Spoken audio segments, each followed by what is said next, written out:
welcome. It is time at Giambello for an Old Gods of Appalachia campaign, the second that we are doing here. So it's second Old Gods, even though it's the beginning of the week. So we are very excited for it, as we have our players and we have made our characters previous to this.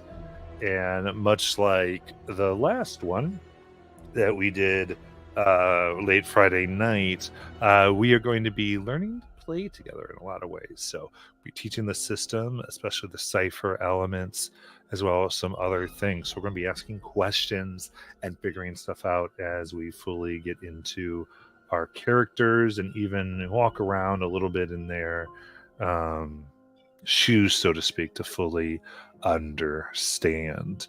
And you're used to games like Dungeons and Dragons. This type of game is more of a conversation that occurs between all of us, and there are some mechanics that we will be unveiling that help with that conversation and help us do things that are very, very fun. So, with all of that said, we are going to get started with the tale that we have.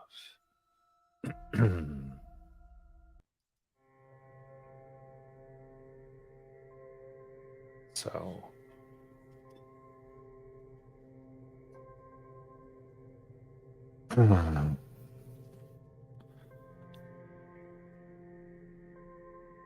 Appalachia.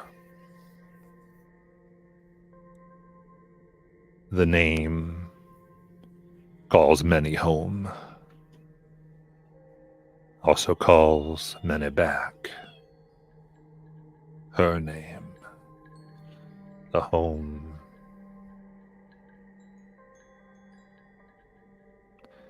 of things, of prisons, of people, and of promises.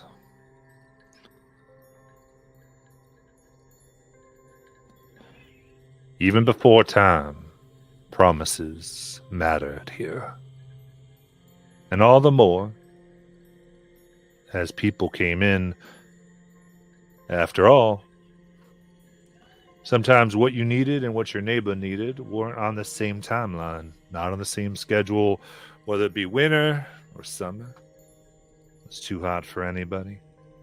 Those who could give the cool water off their land needed to be sure that harvests or goods, just downright teaching or watching of their youngins, would occur when they needed it at the time they did.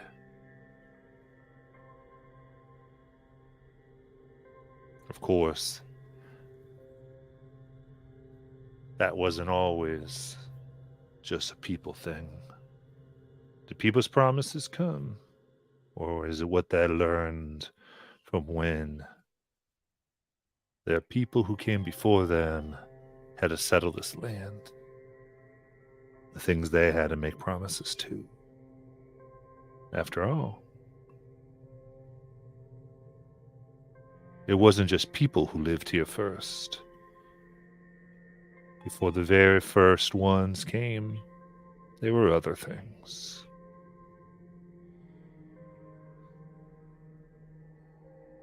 And while some were happy to get fooled, these things aren't so easy. A promise, whether made by a great-great-granddaddy or yourself, comes due all the same.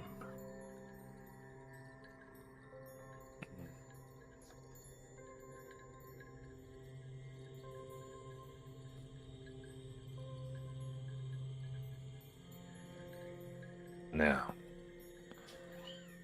Stonega, Virginia, 1920. It was a grand affair that had brought Nellie Joe, Nathaniel, and Riley all the way in the back of a wagon. Days of travel, where they were bumping up and down Heck, even getting their bottoms all messed up with splinters. Even though they had tried to sand it out the best they could before they got going. It's the best you could do, and, well, camping was somewhat fun, but after a few days, the charm does wear off. But when Miss Odessa Winburn Malloy says you got a family gathering to come to, it don't really matter how far the traveling is, you bring yours. You bring you and yours there. And so did their parents. Packed them up for them to meet everybody to partake in this celebration. This grand party in Stoneaga. And of course, as with even family trips today, back then wasn't as different as we might think. Tales about it, people filling in. Never quite mentioning what connection they might have had, but enough that they know it was mostly run by the Crimson Coal and Coke Company. A mining town. A good one. All the way in the westernmost corner of Virginia, near Stone Gap. Easy way to pass right on through to Kentucky if you like. And for a coal mining town, I actually had quite a bit to boast about. But then there's the one thing that, of course, rose above them all, as Ma would say, and Pa too. You talk about that two-store community center and theater. Heck, now it's known not to only show the latest movie releases, but even host live performances. Everything good in Stoneaga, they said, happens there. And this thing that y'all been coming to, they say is the best things that happen there. The dance.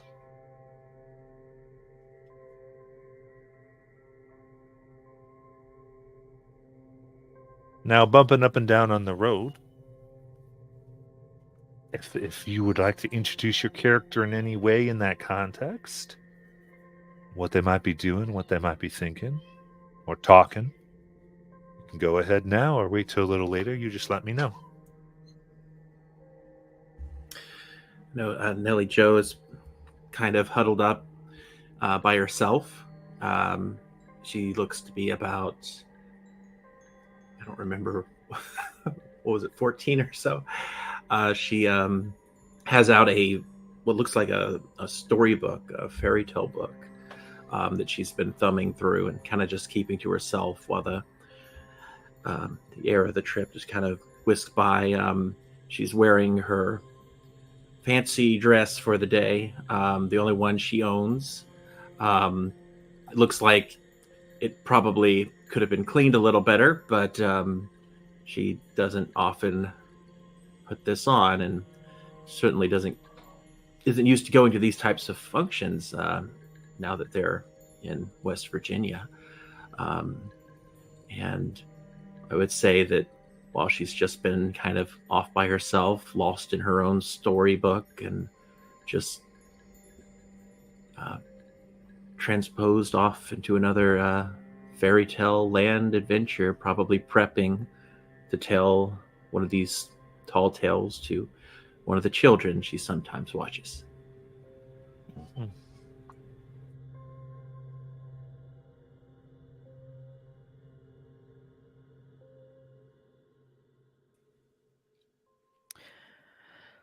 Riley is probably sitting with her legs crossed and writing in her journal about what she sees along their journey, making notes of any interesting flora or fauna that she might not have seen before, so that she can come back maybe at another time to study it, to see if it might have any use to her.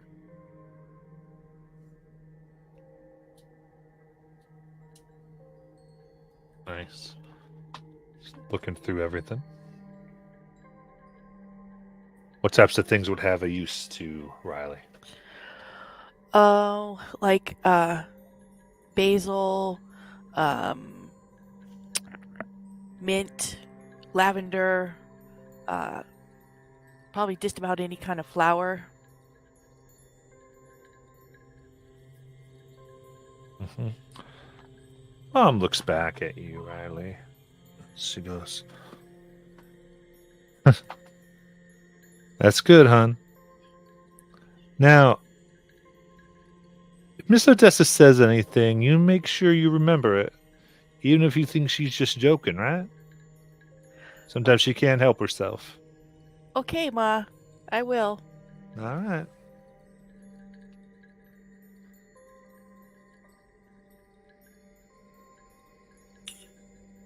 I think Nathaniel has sort of just been watching sort of the scenery as they go by, but every once in a while he'll check back at each of his sisters, being the oldest, just kind of just sort of always like watching, especially on the big bumps, making sure nobody flies out, sort of just being observant of the surroundings, but also enjoying sort of the ride, um, looking at the trees and sort of again enjoying, similar to Riley, enjoying the fresh air.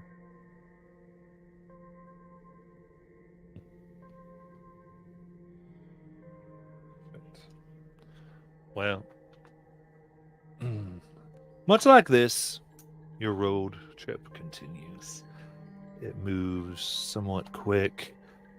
The excitement, at least quick to your parents. They say they're making good time, but heck if it doesn't feel like forever. Especially the way that the routes they seem to be taking. Avoiding some roads that from all rights should take them right quicker, and when asked about it, they just sort of say this is just the way it's done. It's just what you do. Remember the route now. One day you'll be driving this too, especially if you have families. Right, Nellie Joe? I'm sorry, what? Oh, okay, hon.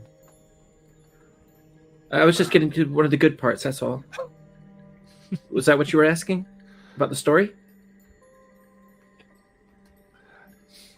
Of course, honey. What was that good part anyway? Oh, well, I'm reading about Peter Pan and Wendy. And the good parts where they're trying to save the fairy.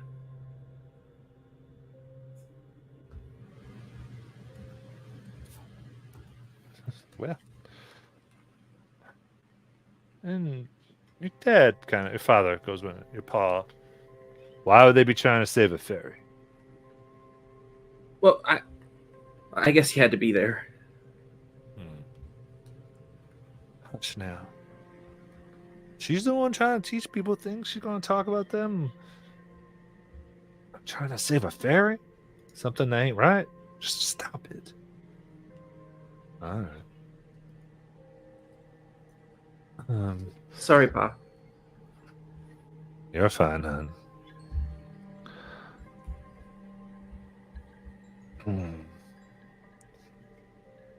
anyway, finally, the odd conversation and the impossible wait is over. You step a little bit outside of town. We're all washed up because they say the events and what you all came here to do is going to start right quick. And they are not lying as you make your way in.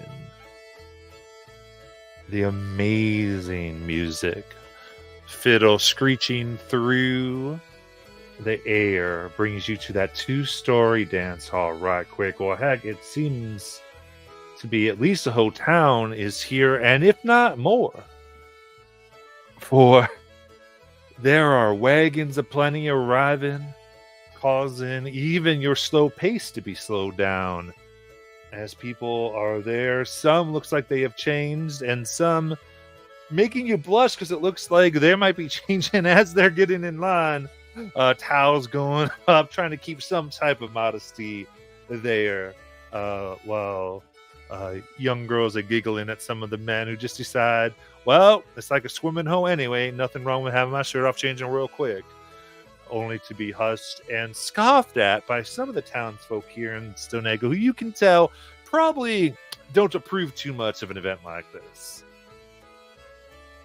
Dressed all in black, almost like they're in mourning, and maybe they are seeing an event like this take place.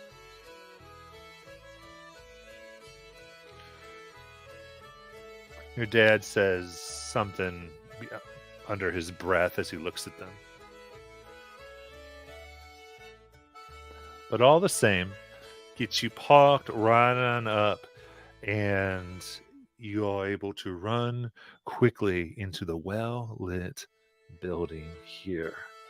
And heck, if there aren't people introducing, moving around, saying hi and how do you do, and all types of things as your mom kind of chases after. Make sure you meet some people. Make sure you say hi. I'll find you in a second. I gotta go talk to, and just sort of trails off as you are nearly pushed with some of the other younger folk away, and the older folk are themselves put into their own section. You are at an amazing dance, and the scene is yours. Now, here's in our tale, occasionally I'll do this, where we have a heavy narration from me at the beginning, but now you are in charge.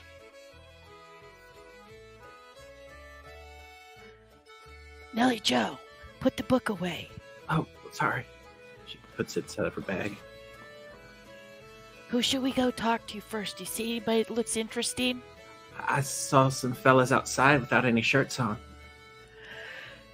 Yeah, but I don't think we should go talk to them unless they put their shirts on. But you really want to talk to them? No. I don't. What are we supposed to do? I guess mingle, meet people. Okay. She walks up to Nate, or Nathaniel. Nathaniel?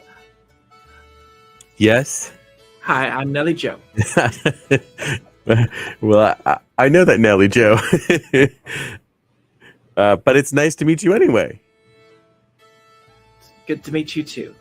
I was just mingling. Now, Nellie Joe, do that with someone you don't know. I'm not good with that. Could you show me? Could I show you?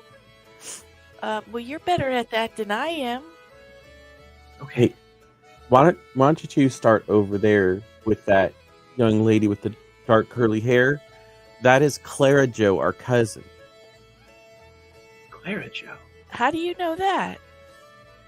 I have been around a lot longer than you, and this is not the first time I've met relatives. Oh, But Clara Joe is about your age over there. okay. Should we go say hi? Yeah, are you coming, Nathaniel? Sure, I will go with you to meet Clara Joe. All right. Walking up to Clara Joe in a bright red hair, and kind of turns and just remind me, because I want to make sure I get this right. You were talking to Riley, I believe, on the age thing. How old is Riley? 17. Thank you. So, goes, what? All right. Welcome. I'm sure you're one of the cousins. What cousin are you? Oh, hi, Nathaniel. Hello, Clara Joe. Sorry. What cousin are you? I'm Nathaniel's sister Riley. Oh my goodness! And she takes your arm right in there. That is absolutely amazing. Tell me. He must be a hoot to be around. I only saw him the one time. I think he was, I don't know, he was a little older still. But I remember he just was wild and things are coming out of his mouth. He changed it all? He must be like that when he's not around us, because he's pretty quiet when he's around us.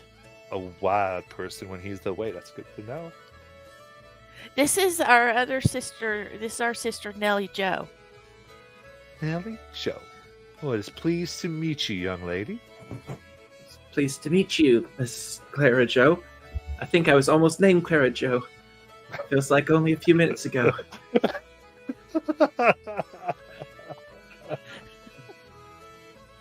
But yeah, Nathaniel, he's wild. Nathaniel, you should tell her about that time you went berry picking. You mean the time I went berry picking and ran into that rabid raccoon? Mm-hmm. Well, I mean, it was started like any other day. Just wandered, into the woods in a patch that I know about, and just was picking. And then the next thing I know, that raccoon's after me, chasing me back home. Even it was definitely a weird day. I mean, have you ever been chased by a raccoon? That's not very common.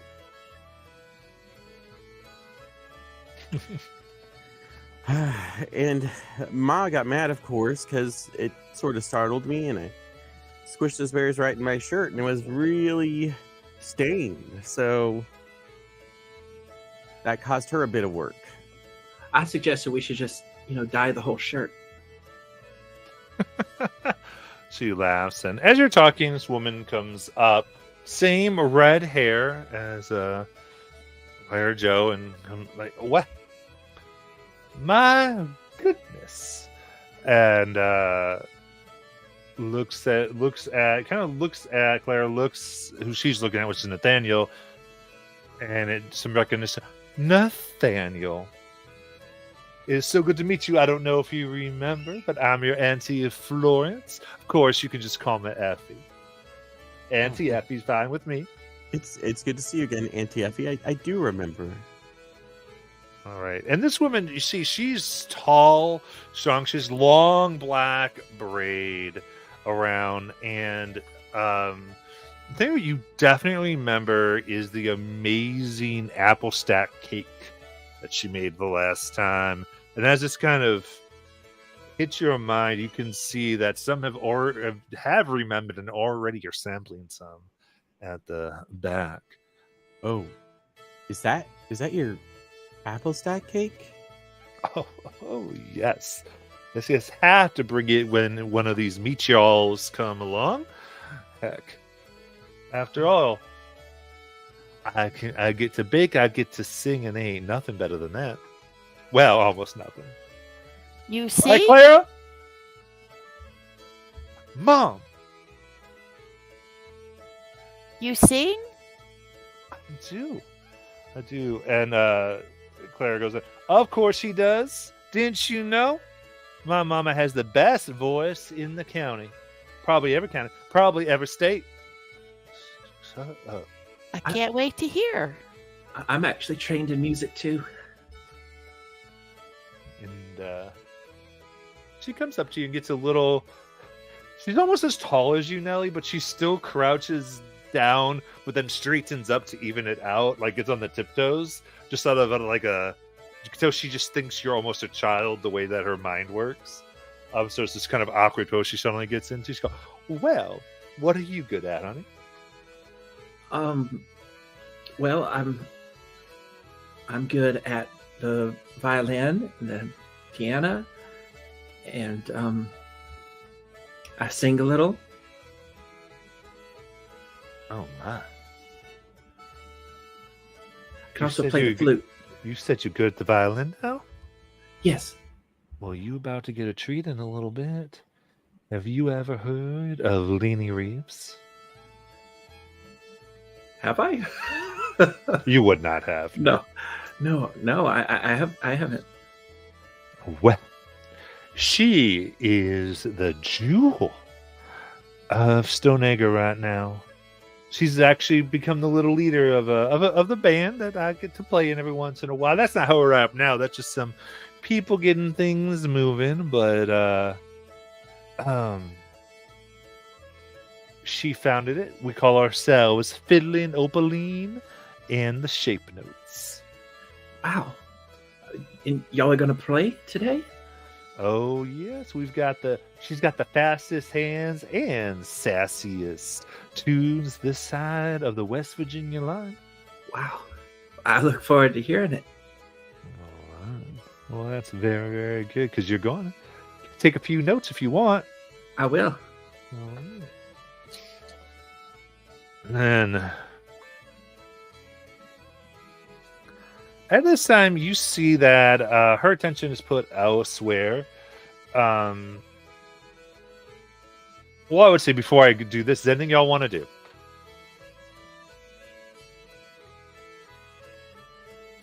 Should we go try the apple stack cake? Mm-hmm.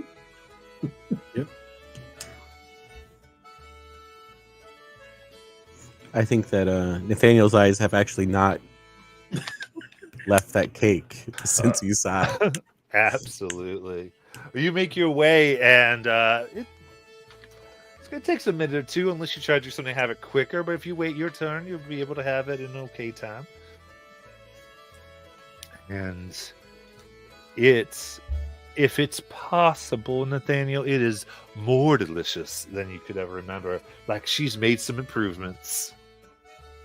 And it just fills you with liveliness and ooh. Now, you feel a little bit lighter, more excited to do something. So after eating this cake, all of you, your next persuasion task is eased.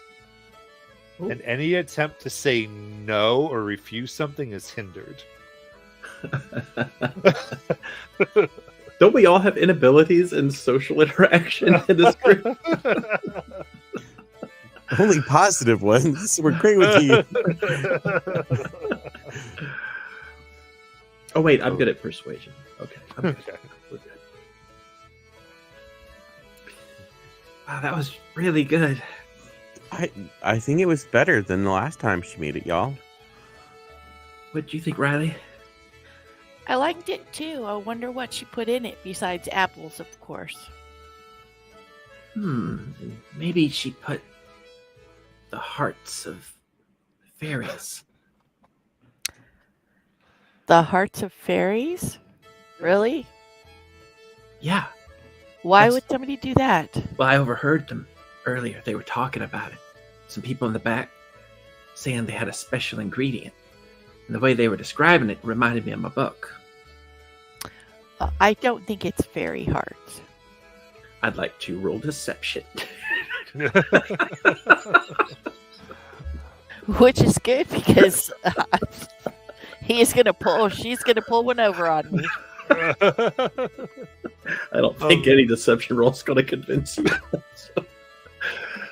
Well, Yeah, I mean, player, it's really just up to you how your character takes Yeah. those things. I don't do many rolls and say for player. Yeah, So I was just joking anyway. you got it. All right. In that case, what is something that any of you want to make sure is maybe happening in the social part before things tend to really get going, if anything? So, out of curiosity, how long do you think we've lived here at this point? Now you're coming to visit this place, Right. so this is just like one day you're here. So you're home. You probably, this isn't your home. I guess I meant like West Virginia in general. West Virginia. My thought was it was your whole lives, unless you had something different.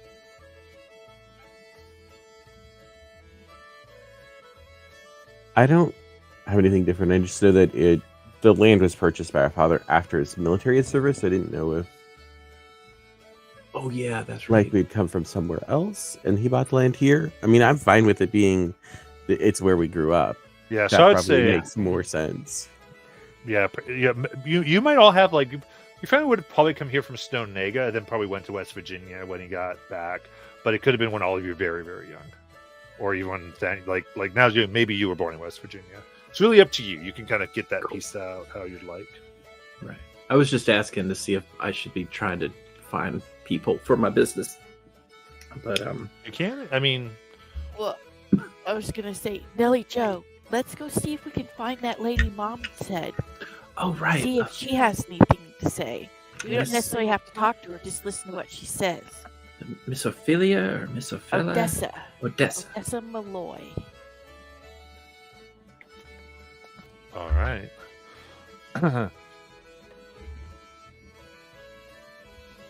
An interesting thing. It seemed that you no longer kind of said the name, that you notice her almost between everyone, and she has a group of the younger ones all around her with rapt attention as well as full mouths, as there's plenty of cake and some sweets nearby her, as she seems to be telling some type of story, and she seems to be interrupted every once and then, rather irritatingly so, by it looks like someone's coming up to her, some adult over a different one. In fact, you just see your parents walking away, and her putting something in a bag, as though people kind of seem to be giving her a gift as she is coming up here.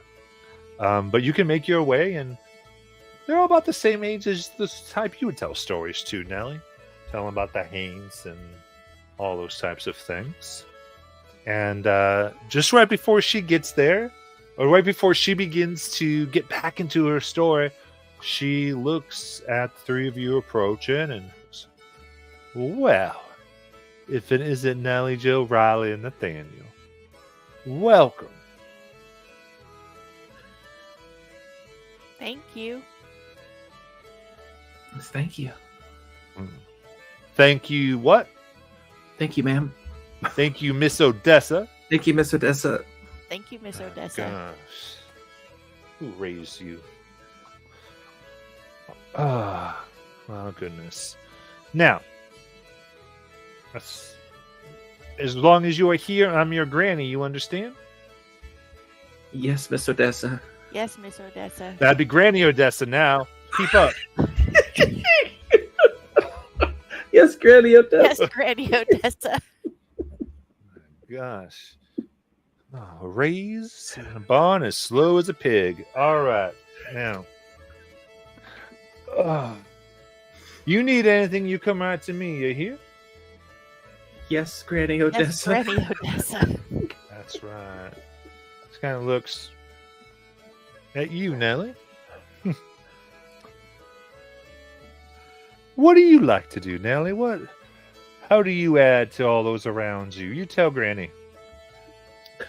Well, Granny, I like to tell stories. I was listening to you tell a story just now, and I hadn't heard that one before. Well, I like to read.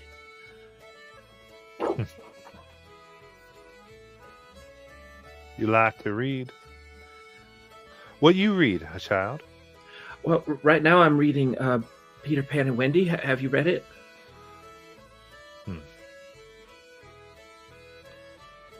No? I don't need to be reminded of certain things. But if you got some tales to tell these that could be helpful, you can do this while I go get into some other people's business who need some learning done. Sometimes adults need to be reminded of a few things. Would you mind taking over, Nellie? I wouldn't mind at all, Granny Odessa. All right. Now, something like that.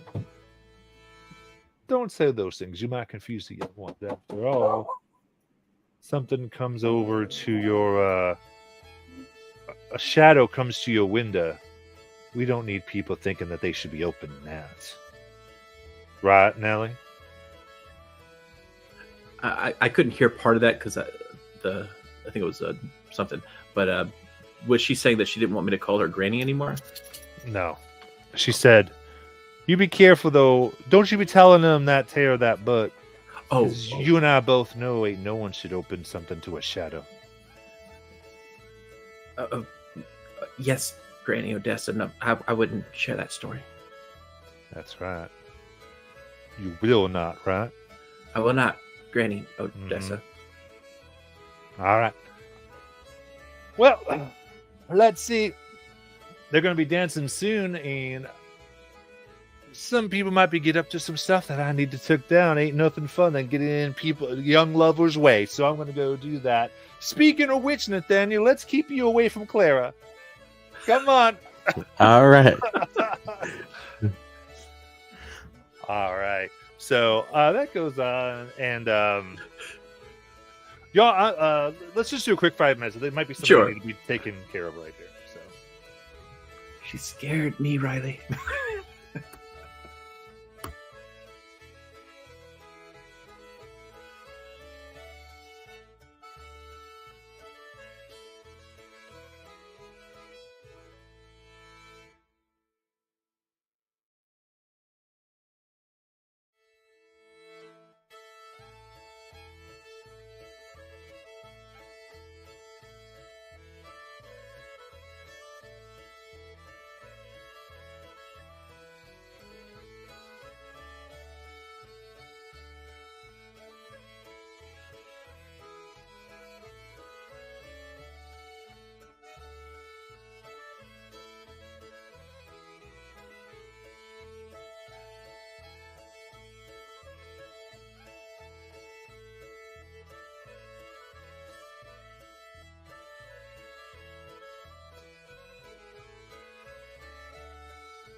All right.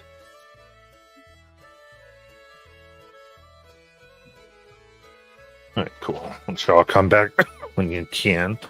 Now we're just a quick thing there.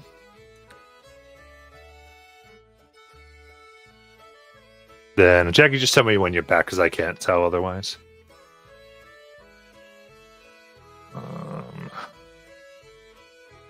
Cool.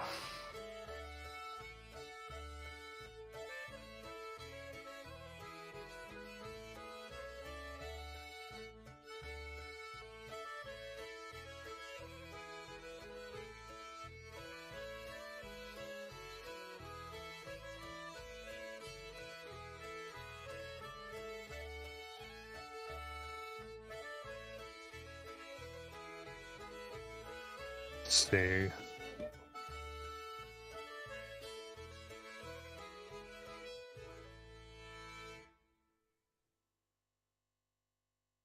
All right, just waiting for Jackie a sec.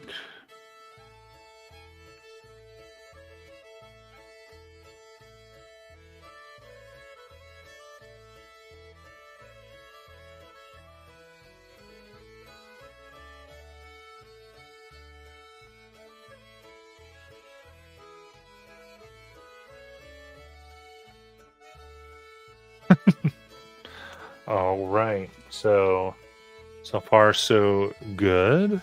Ever feeling good? Yep. Yep.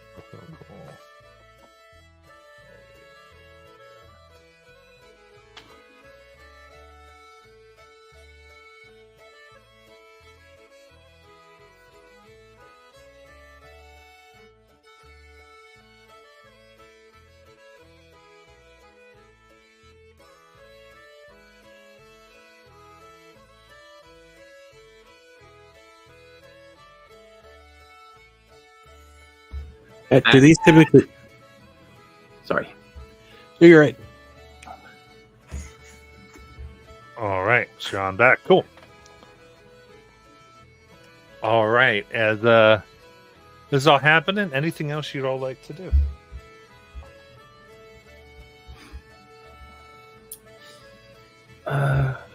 I just turned to Riley. She was real scary. Yes, a little bit. Why didn't Ma tell us about calling her Granny? Maybe she doesn't require that of us every time. I don't know. She seems a little peculiar. So next time it may be Auntie. Who knows? Oh. Okay. All right. So yeah, Nellie will tell her story to the children. All right. Begin telling the story. You see that Leanie takes the stage. She seems confident, strong, and just quietly ready. You know her as Opaline, and she's joking, and you can see that little bit of sass that's coming right out of her, almost exudingly so. And she starts playing along with the band that's up there as different members begin to get into it and kind of continue the tune. And then as she's doing it, there is suddenly this very sharp change. Nellie, as you are looking down at the kids, and Nathaniel Riley, as you kind of look at this woman, suddenly the tune shifts. She almost seems taken aback. If you didn't know better, it's almost as if the fiddle was playing her. But there's not a look of fear on her eyes, not at all, but more of passion, hunger, a thirst, or need. She's got to keep playing this song. And the ones around her, the band stops, looks at her, doesn't really see what they need to be doing. So they look to each other and they start shrugging their shoulders, and they try to seem to kind of match or get a tune or somehow follow along, but the tempo changes just as they would, as though the song itself is fleeing from any who would want to get a hold of it, contain it, make it follow them. It has a story to tell, and by darn, it will tell it. It has a job to do, and it will. Now, you feel something not right deep down. This song ain't right. These notes aren't right. There's something about it that no one should be able to play. You will all now resist an intellect attack. So, if you're trained in intellect defense, this would be an ease task. You can also put effort from your intellect pool. in order to help with this as well. So we're going to explain what you would possibly go in. And again, with hands up, I will tell you this is a level 4 resist. So that means that a 12 or higher will succeed, an 11 or below will fail whatever is about to happen.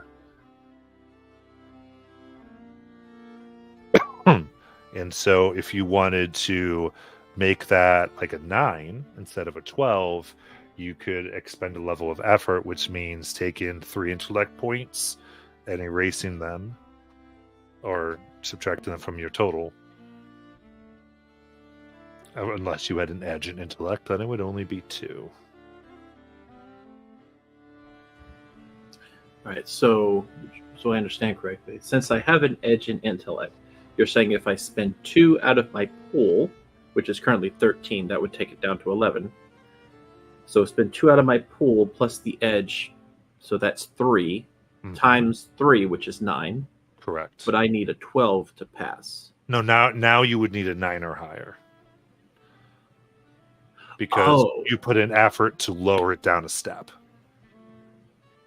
So let me ask you this. Why does it have to be 9?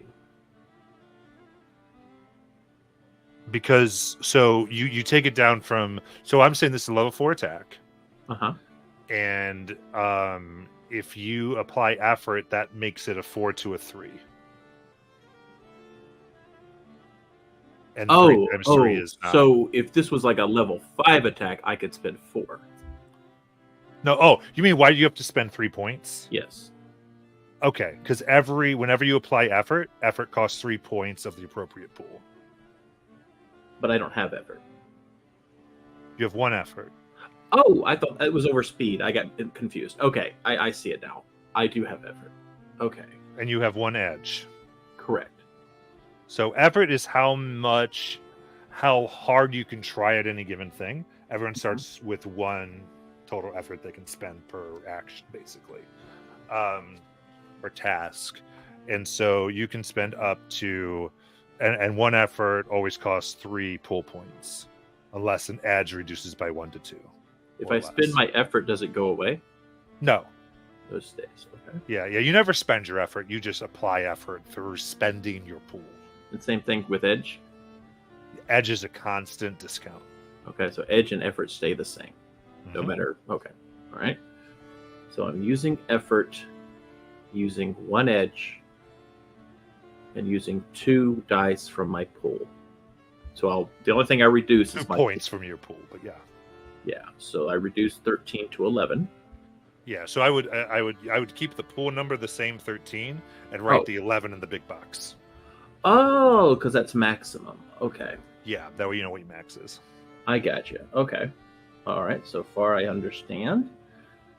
And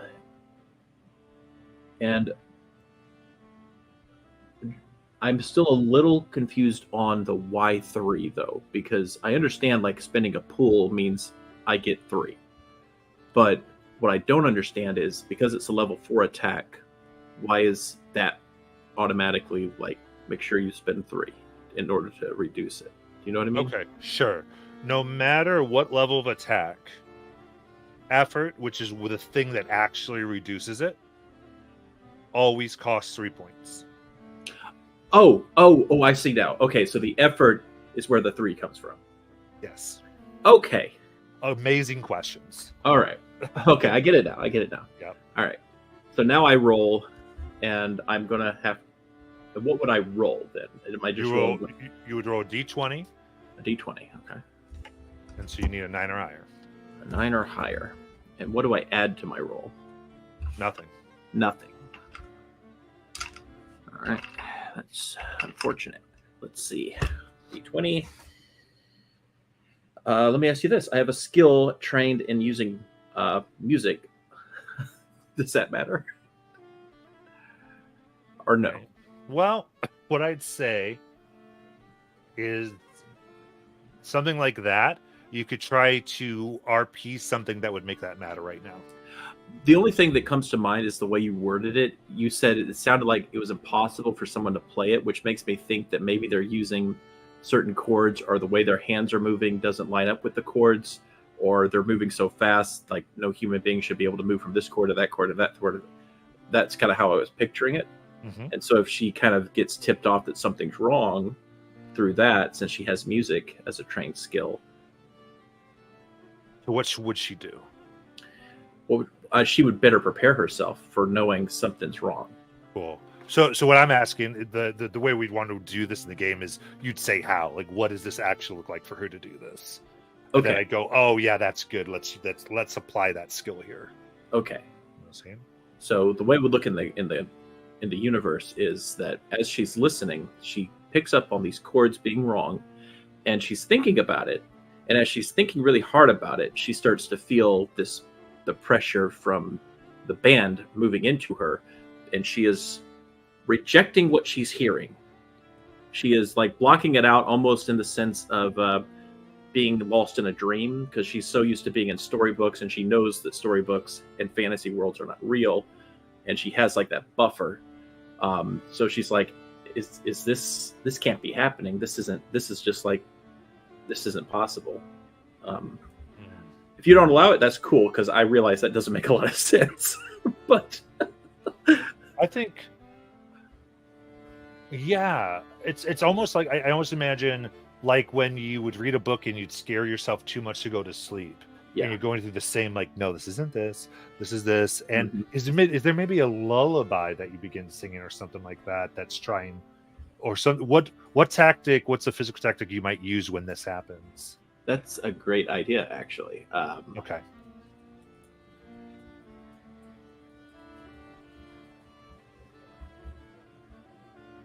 So maybe she's like, I know that, let's see, 20s, what would be around?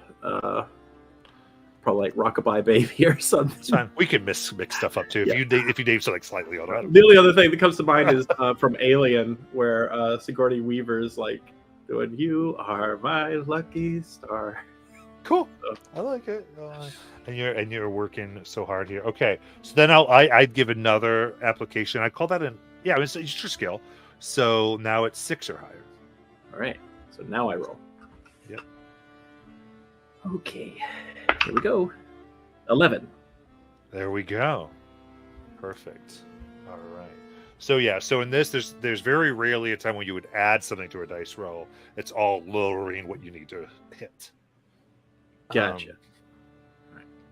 So, okay. So then you resist it. Okay, now we go to Nathaniel and Riley.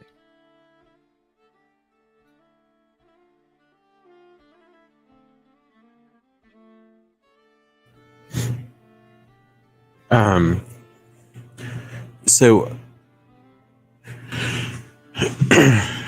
I went ahead and put some effort, but I also have something called Sense Danger as a skill that I'm trained in. So I'm just kind of looking around. Does this? You said it feels wrong. So I wonder if that Sense Danger would also allow me to drop it by 1.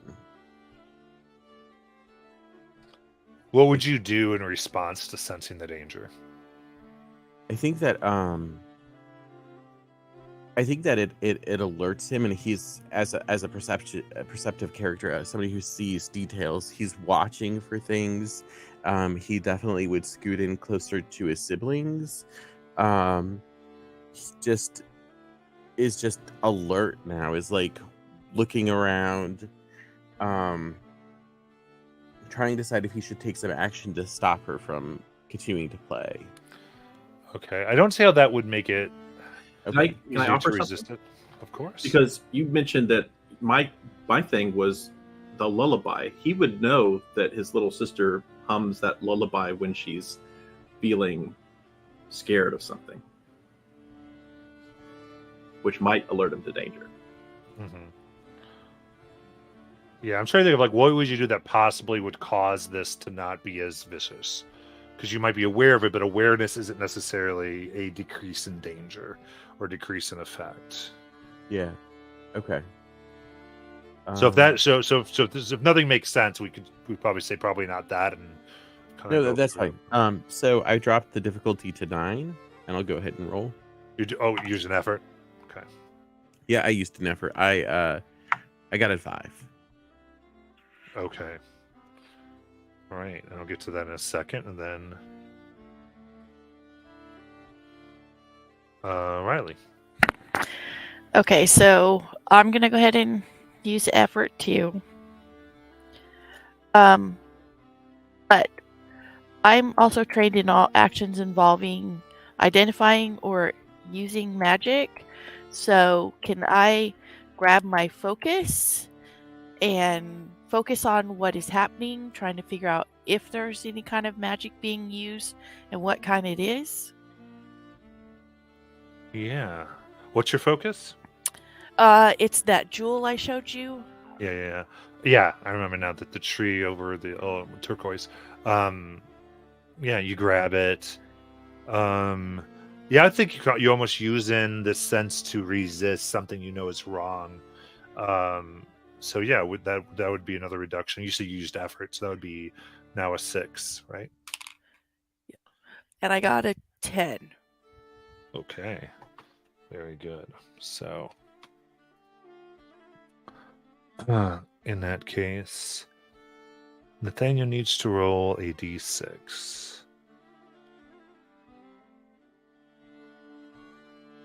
It's a 5. Okay. Kind of like the number 5 today. As your do you have something, Jackie? No. When he, I was just listening to what he said. 5 by 5. Yeah. You're listening to this, knowing something's wrong, knowing something you shouldn't be hearing this. Then you're hearing less of it. And you realize you're hearing less of everything. It's muffled. Someone's footstep and sneeze is almost the same as the music itself. The wind, everything the same volume, things not quite making right. This has messed up your hearing. You are now hindered on all tasks involving hearing. And then you watch. You watch your mama stare as all her hair falls out of her head. Your dad's skin, usually tan and taut, grows wrinkled. The bandit itself, Aunt Effie, she's trying to sing or say something, but her voice cracks and becomes strained. And her long black hair turns white at the temples. It's almost like she's shrinking, as if her spine is growing shorter.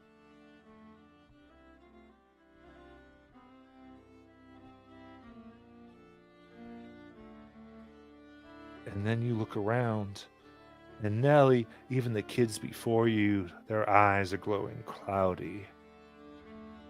And they start getting scared like they can't see anymore. Others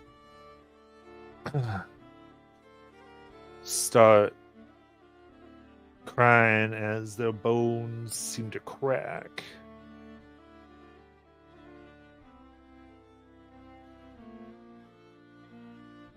What do y'all want to do?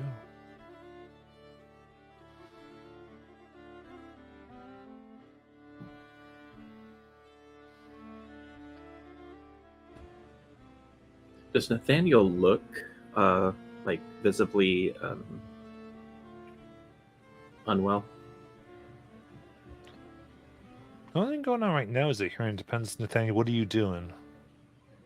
I'm trying to do that thing where, like, you know, sometimes when your hearing is a little weird, you like kind of like try to like rub and just try to get it to go back to like if you've had like pressure sort of build up in your ears, or like when you make that transition in like sometimes in the airplane when you, I forget what it's called, where you get pressure in your ear.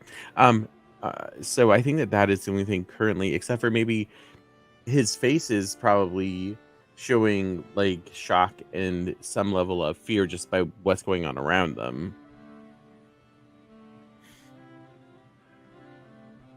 I think I know Nellie would probably run to try to help her mom. Okay. Can I try to push the violin out of her hands? Absolutely.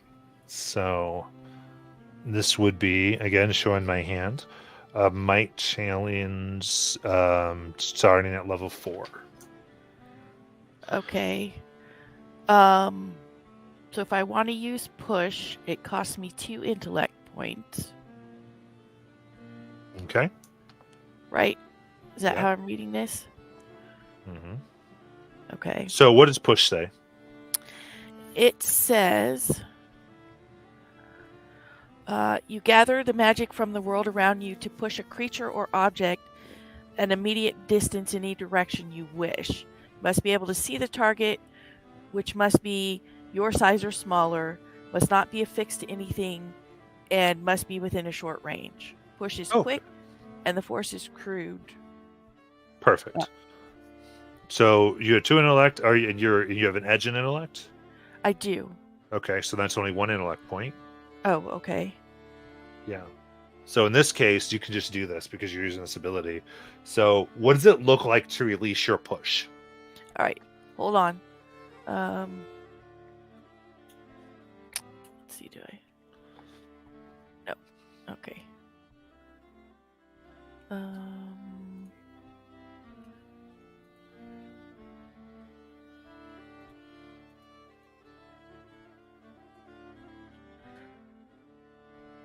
So there's gonna be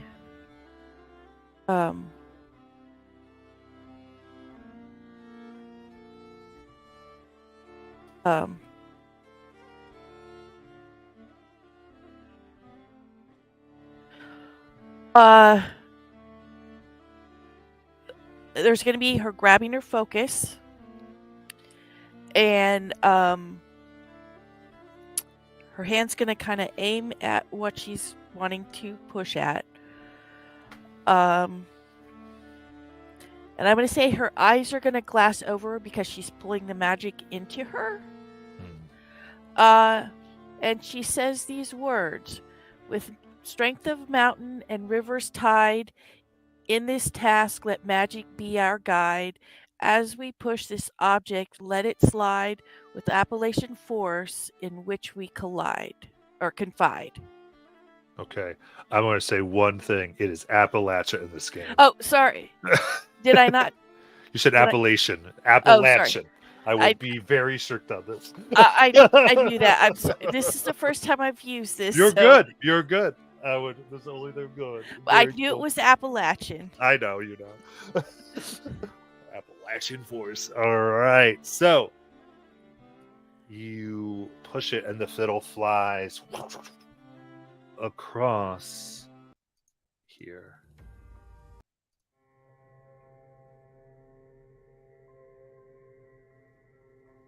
And hits the floor.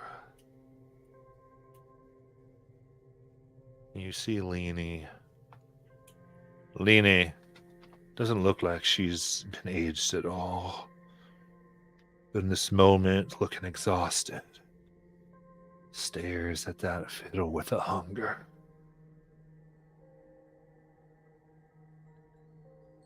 Before Miss Odessa, Granny Odessa, goes, "Oh, wow, people need drinks," and seems to come over and in a quick motion throws a quilt over it. But it almost looks like it's made of animal skin or something, but you don't really get a good chance before she kind of pushes it to the side. And then you see Auntie Affy begins yelling, and Nathaniel, you can see Claire, who has dropped a little mirror. You see her vase crinkled and sagging.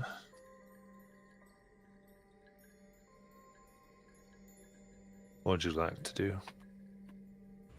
Did I make it to Mom? Yeah, you made so you grabbed your mom in this moment as she looks and is very scared as she feels her head and more hair comes out in her hand.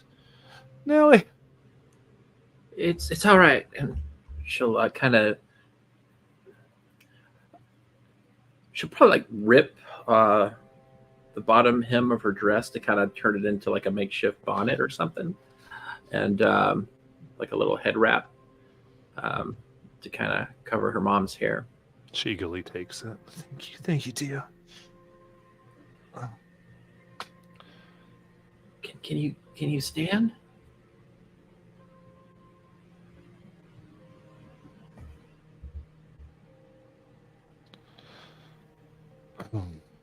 Yeah, yeah, I can. Oh, she seems sore. We gotta get you outside. As you move outside, you see Granny Odessa looking, and it's strange. Her hair grows gray, but then it's as if she concentrates and the color returns. And it's this weird motion of her body looking like it might age like everyone else, but then shifting back. So she's making great effort to stay with everyone here. Granny Odessa, are you okay?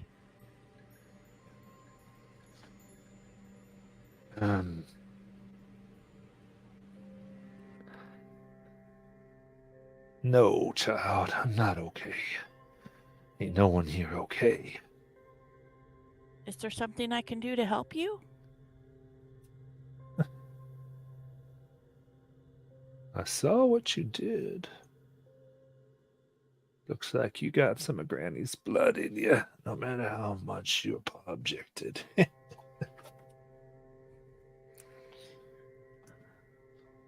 I don't know what I did. I just knew I needed to do something. It just kind of came to me. Well, Do we need to destroy that?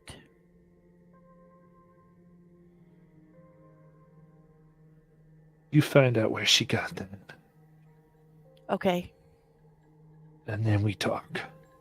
Okay. I'll make my way over to Lenny. All right. Anything with Nathaniel? You're muted. Nathaniel will unmute himself. So quickly, because Nathaniel has the ability to find or notice small details, so he's going to quickly scan the room. Is there anybody who seems like they know what's going on, or who seem less afraid of what just happened? Because I'm assuming this is sort of the first weird thing that's happened to us.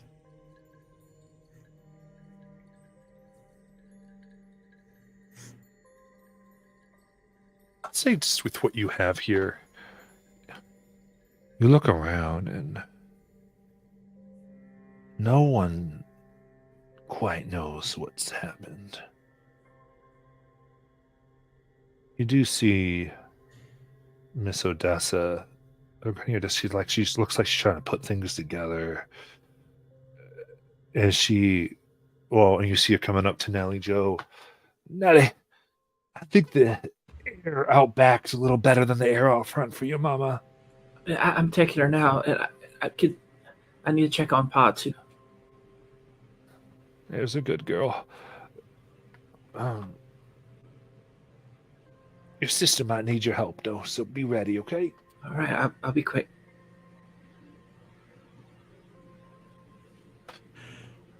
Then if Nathaniel tracks Riley heading towards is it Leany, he'll kind of try to catch up with her. All right. You can catch up. Y'all can kind of take the scene. What's going on? I need to talk to Lenny. Okay. I guess we'll follow you. Okay, are you okay? You're really mumbly at the moment. It's okay. You're close enough that I can hear you. It's just Okay. Okay. Miss Lenny, are you okay?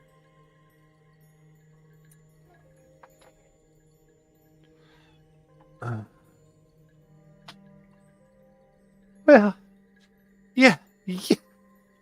Am I okay? Of course. Just don't know why Granny took my fiddle, but I'm okay.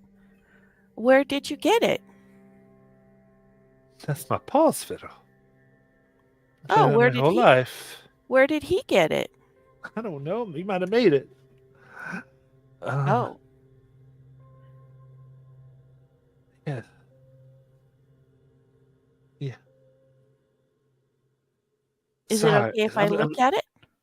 I mean, if Granny will let you, I suppose. It's so weird, though. She kind of looks confused. I'm gonna have to tell everyone. Sorry, I didn't mean to play like that. It's just been so hard lately. Last few days, like I had to play it. Where have you been the last couple of days?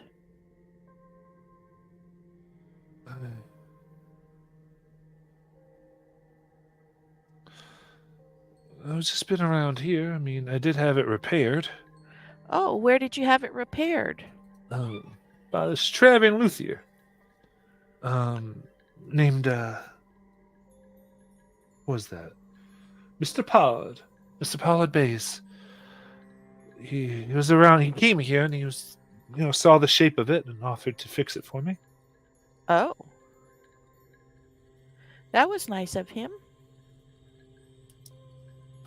Did he say where he was heading off to? No, just, I mean, those luthiers, they go all around finding people's fiddles to fix and, try to string everyone's stuff along. And then once everything's fixed, they go to the next deal. You only really get one every so many years. Oh, You got to make use of them when you can. true. Well, why don't you have a seat here and rest, and we'll get you something to drink so that you can relax. And I need to go talk to Granny Odessa. All right. So, supposed to be costume or something in here? She goes and gets a drink. Gonna go back to Granny and tell her what I've learned.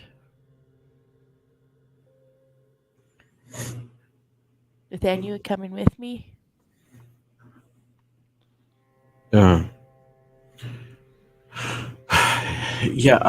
I'll catch up. I'm gonna help Nellie Joe with Ma and Pa. Okay.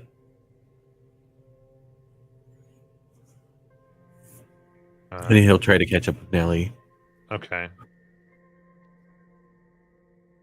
So then, Nelly, yep, go ahead. Yeah, so Nellie is just helping her mother get back into the wagon and getting her situated when she starts turning back to go back inside for her dad, and she sees Nathaniel. Nathaniel. Yes. How's Mom now? She, her hair, she seems real freaked out. I don't know what happened, but and Pa with his skin, I mean, I haven't seen him yet. All right. Well, let me go. Let me go help you get him. Okay. So she'll way back inside. So the people that are here, are there those people like writhing in pain on the floor? So it's not like writhing in pain. It's these. It's more like everyone feels like they got the flu in the physical things, like their bones suddenly ache. This very much has the effect of a bunch of people getting owed instantly, and what their brains are trying to reason what happened. Nathaniel, what do you think happened?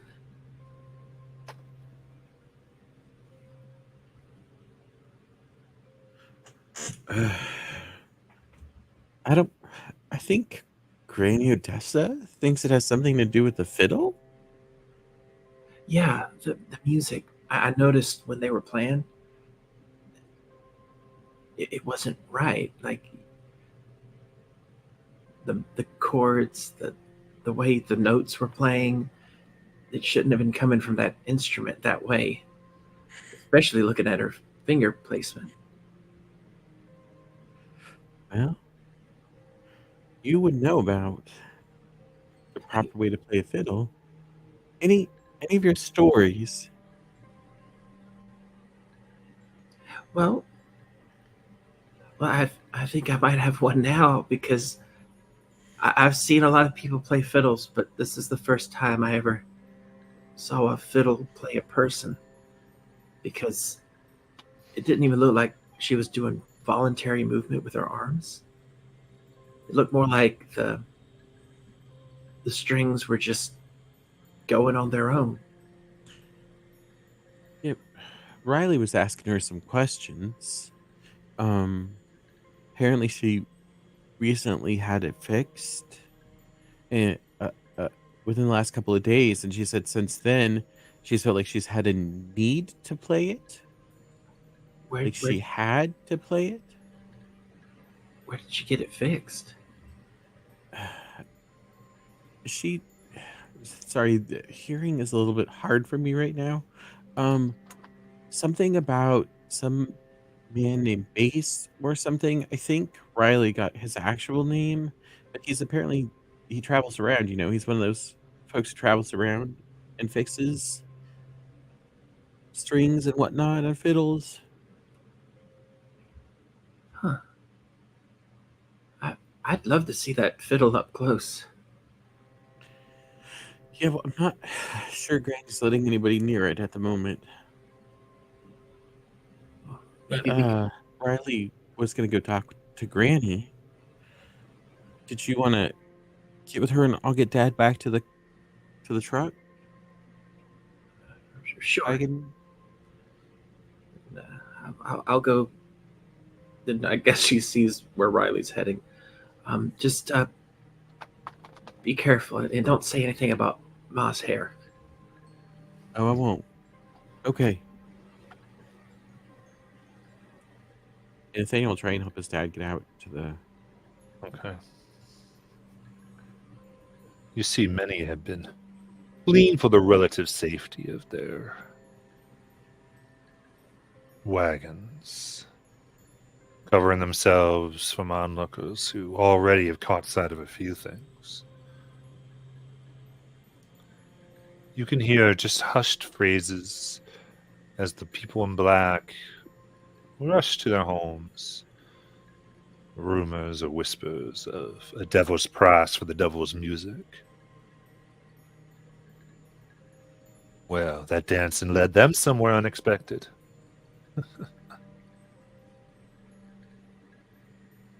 It's funny how judgment can make people cold here.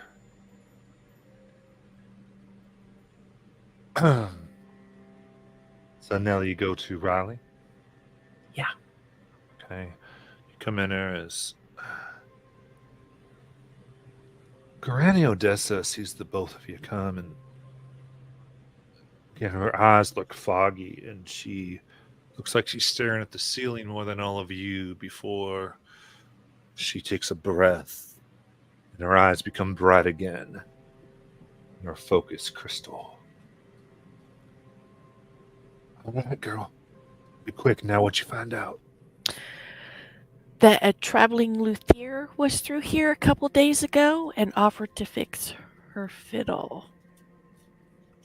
I got his name, a Mr. Pollard Bass, and she says ever since it's been fixed, she's had this need or urge to play it. All right. All right. I've seen something like this before.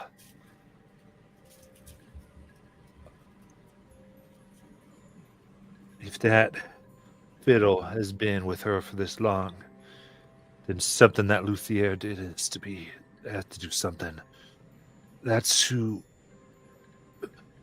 needs to be found. Do you know him, Granny? No, I didn't meet him. You have to track him down somehow. I don't know if anyone else you might know, but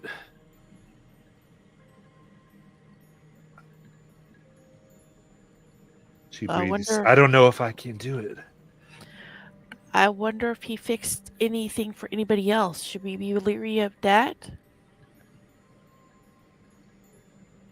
I don't know. Granny Odessa, is there something I can get for you? There's a hard look at you.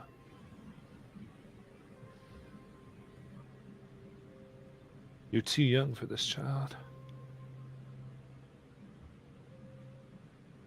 We're not supposed to.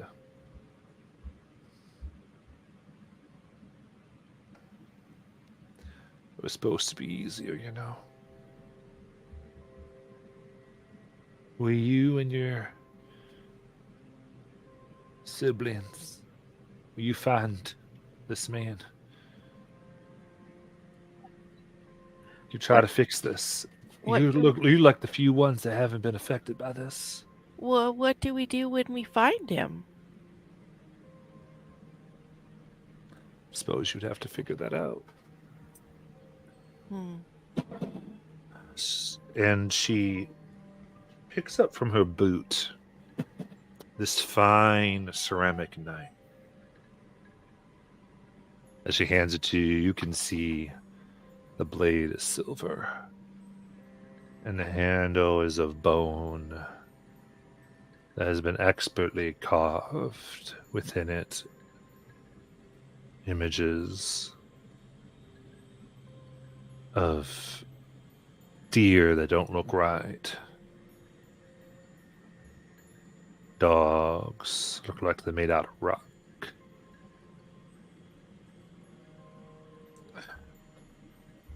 That's kept me good on things like this before. If you want your mom and pa to be better,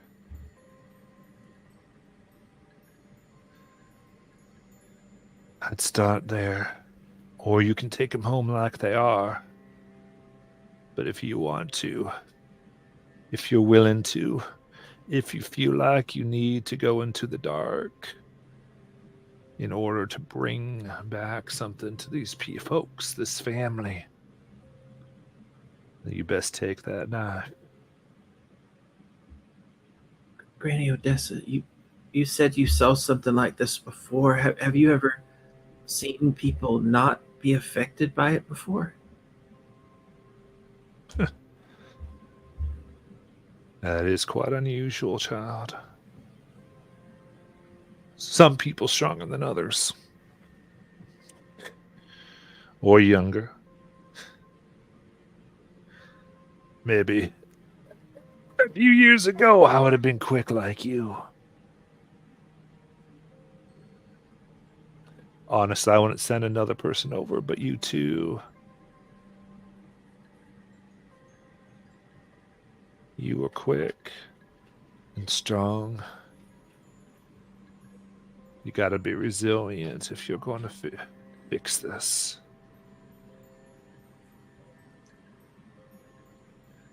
Well, I think the three of us will definitely. I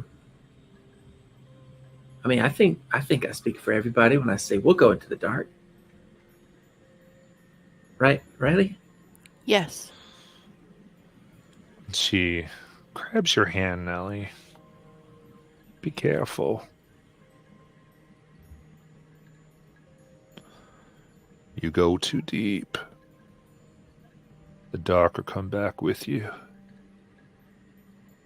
Let's go. Yes, Granny Odessa. Riley, did you want the dagger? You hold on to it for now. Okay. Nathaniel might be better with it than me, but I'll check in with him. Good idea. Will you be here when we get back, Granny Odessa? Someone's got to keep all these children in line, as she gestures to all the adults and. All right. We'll leave our parents here. I mean, outside, obviously, but we'll have to find out about this person. Can we assume Nathaniel would be back by now? Yeah, he'd probably be headed back. Nathaniel, Yeah, I got Pot to the car. how is he?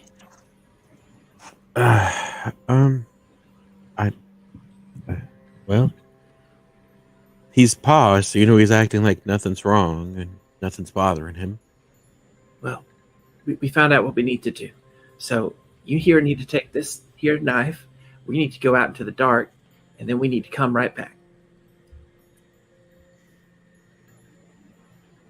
We walk this knife to the dark and then come back.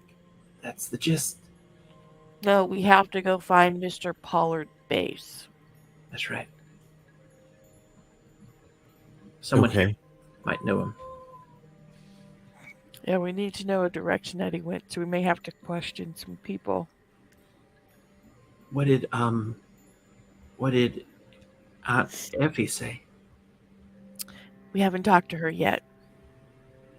Well, I guess she'd be the one to know.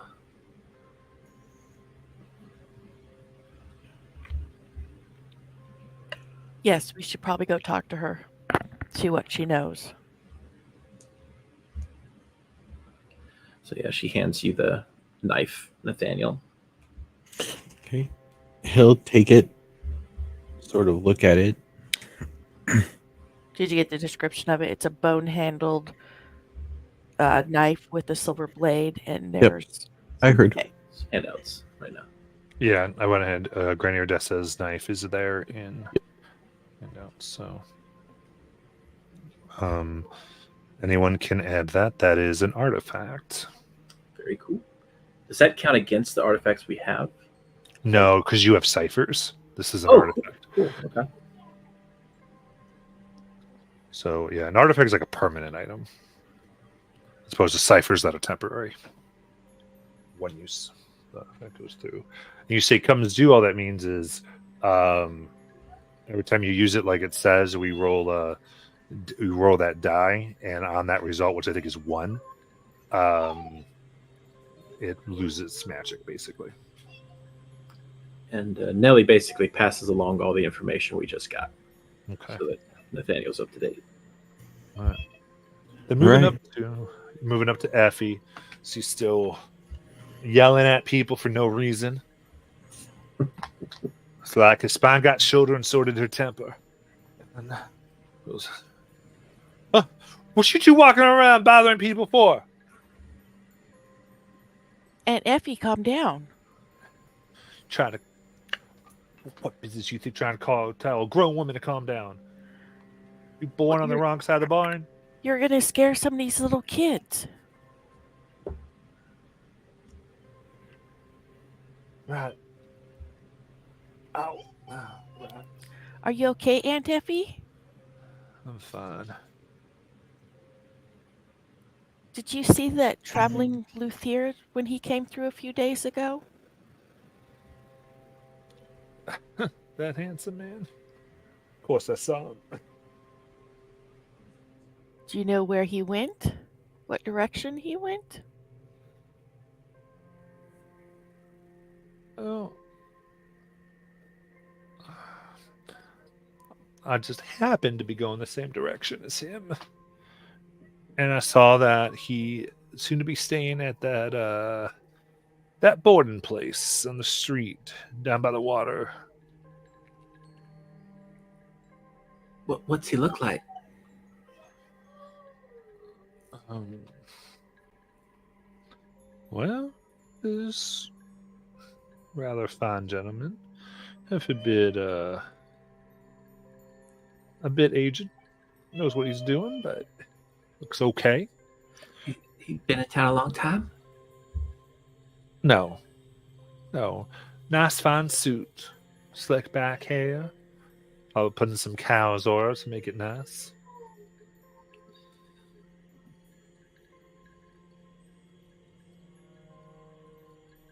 Do you need us to get anything for you? No, I don't need anything from Eddie. What are you talking about? I don't need nothing. Okay. How's Clara Joe doing? Who? Claire.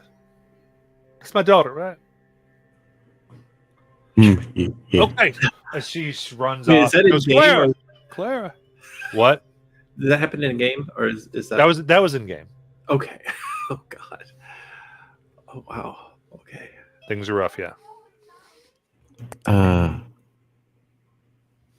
Should we go see if we can find any information at the boarding house? That would be the next logical stop, I suppose. Hopefully, he's still there. I have a question.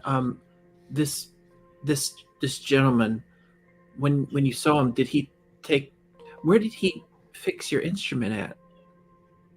Oh, you're going back to the Oh, I thought we were still there. Oh, Right, that's Lenny. It's just two Oh, different people. I'm That's all. sorry, I got mixed up. Okay, never mind. I don't ask that because that's Okay. not the person. Cool. All right.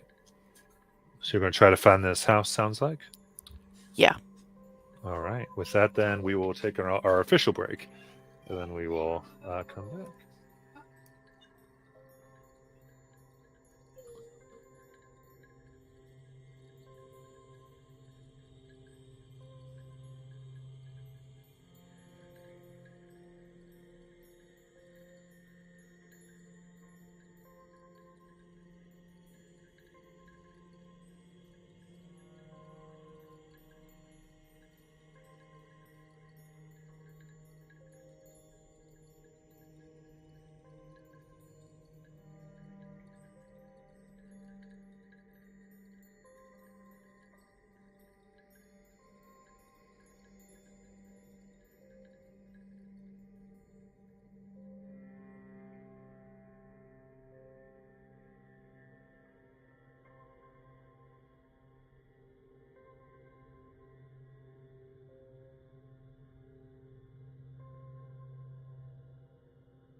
Everybody's ready.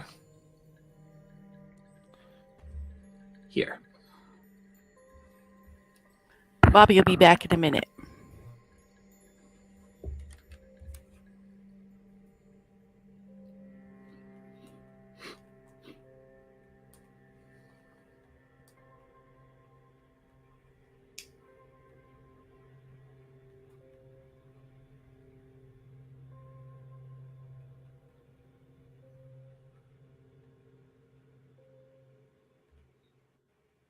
All right.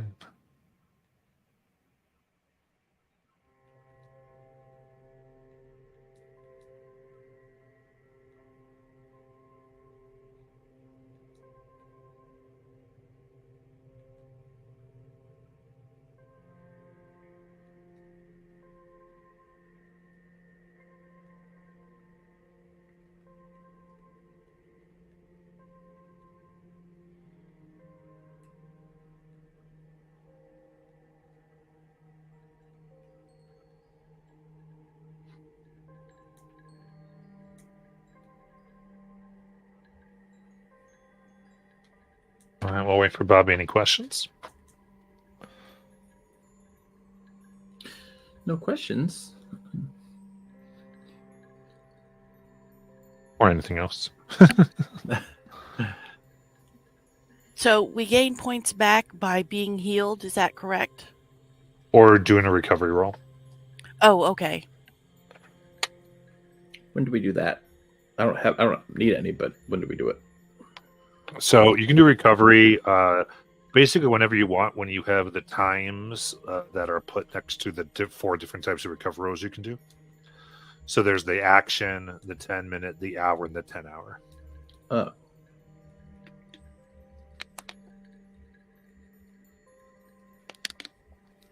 And those would recharge basically at the end of a mystery, so to speak.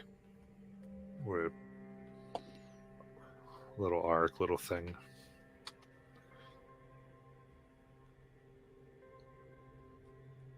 But generally like multiple days of being down.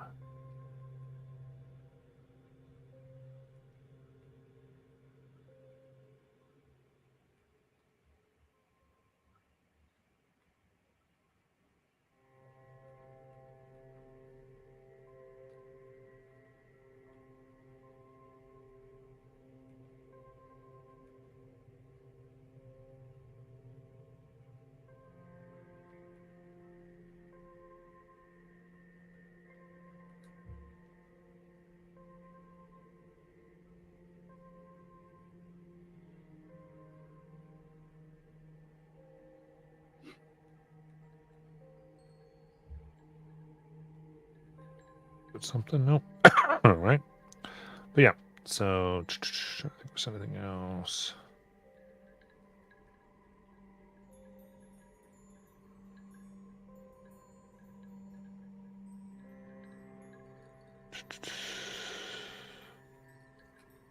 There we go. Any questions as we go?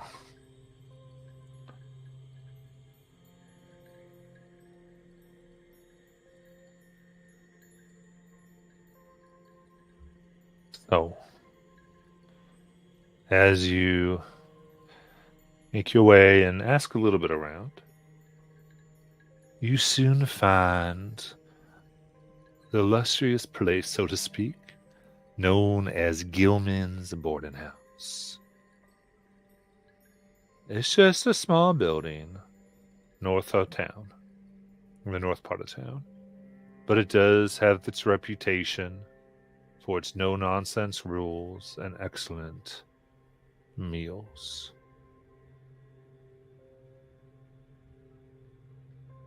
In fact, anyone kind of give you some directions that you pass by the street, mention that, well, gotta try some of that food. Tell you what, miners who eat there, they work twice as hard.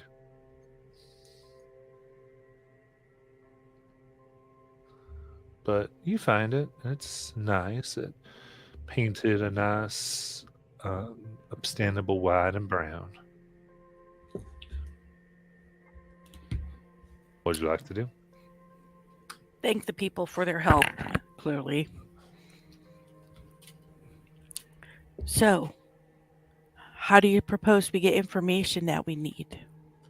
Well, maybe I could go in and say I need help with an instrument.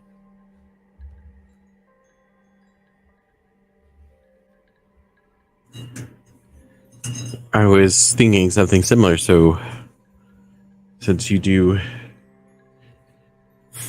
have a fiddle of your own, violin, I think I you don't would have. know best. Well, I don't have it with me.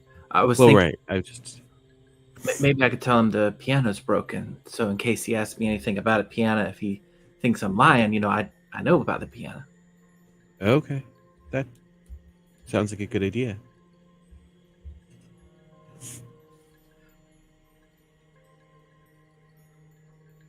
And other than that, I mean, we can be pretty truthful about, well, I don't know. Maybe we should use different names so they don't know who we are. But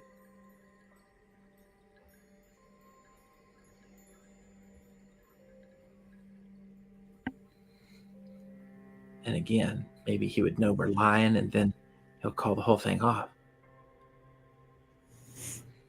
We just need to know if he's here, first of all. Okay.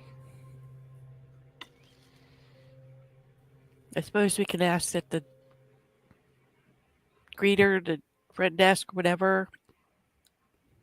Oh Tell yeah. them that we're looking for the luthier. Oh about- right. I'm a speaker. I should do something. My class. Oh. Okay. Okay. Yeah, I just remembered I have all this stuff.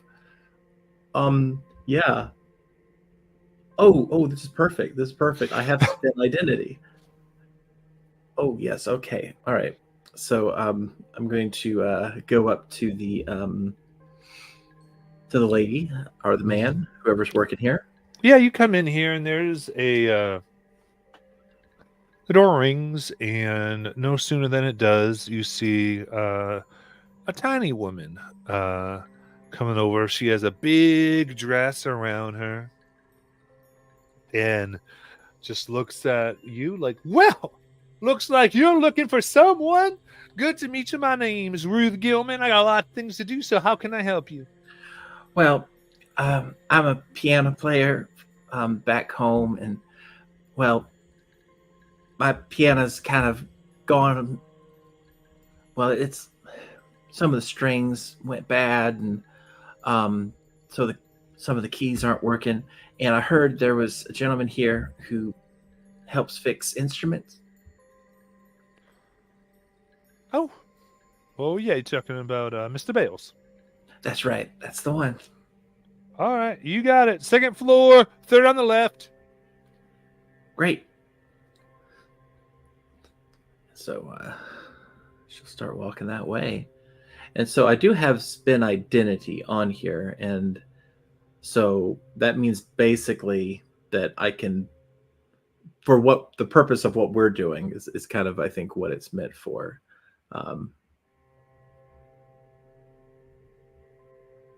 Okay, what's it say? You convince all intelligent creatures that can see, hear, and understand you that you're someone or something other than who you actually are. You don't impersonate a specific person known to the victim. Instead, you just convince them that you're someone they do not know they do not know belonging to a certain category of people, such as we're from the labor union or we're just simple drifters. A disguise is not necessary, but can help as an asset. If you attempt to convince more than one creature, the intellect cost increases by 1 per victim. Fooled creatures remain so for up to an hour unless your actions or other circumstances reveal your true identity.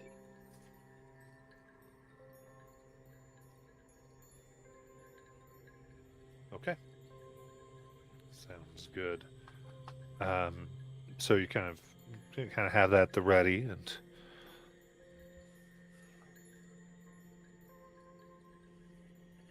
So I knock at the door. okay. Dunk, dunk, dunk.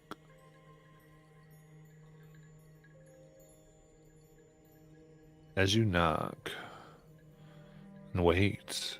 No answer comes.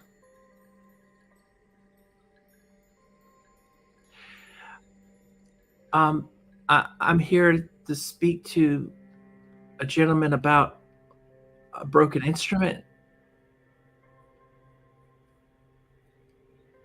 I got referred. Silence from the door.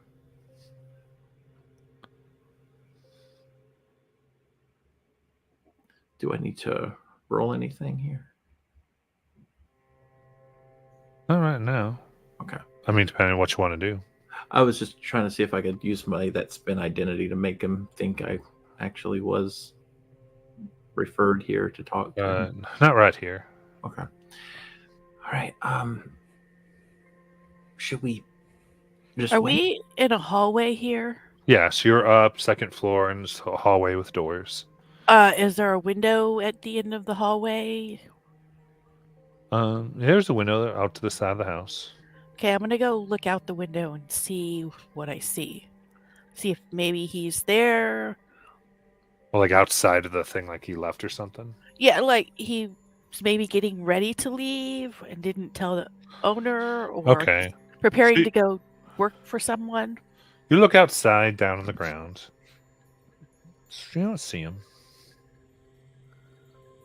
Hmm.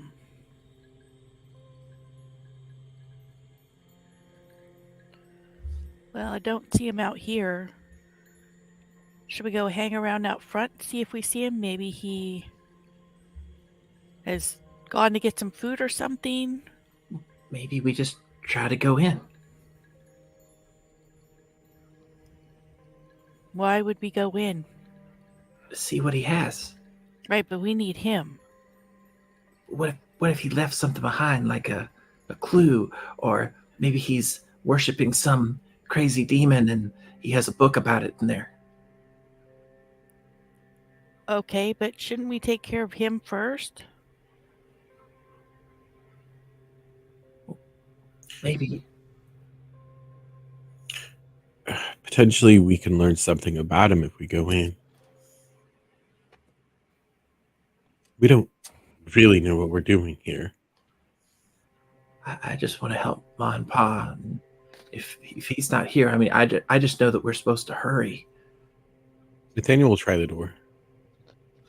Try the door. It's locked. I don't have anything to pry a door open except my feet.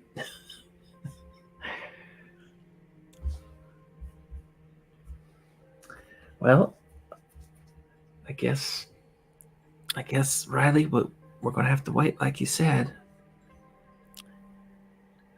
Can I try sticking my pocket knife in between the door and the door jamb and seeing if I can?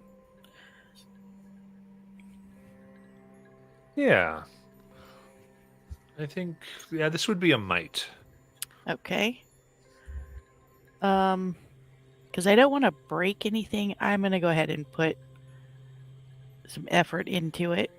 All right, yeah, I'd say getting this lock is level 3, and so that'll get you down to 2, which is 6 on the dice. Okay. So how much you said it's always 3? Yeah, it always costs 3 to do effort. Can I give her ease? How so? How would you do so? I have on here, it's called Good Advice. You have experience determining the best way to proceed. When you give another character a suggestion involving the next action, the task is eased. And Nellie Jo did say that she didn't have anything to pry the door open with. Okay. Yeah. I like that. So it's eased down to 1.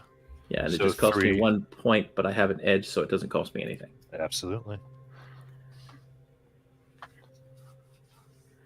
Okay, I rolled an 18. Perfect. Nice. Get it in there. Small, thin, just where it meets. Prime just enough that you need to hit the latch, and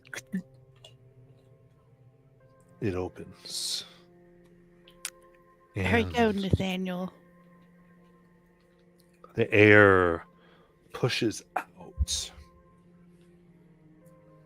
into the room, to the hallway, bringing a warmth. And it smells fresh cut wood and rotten fruit.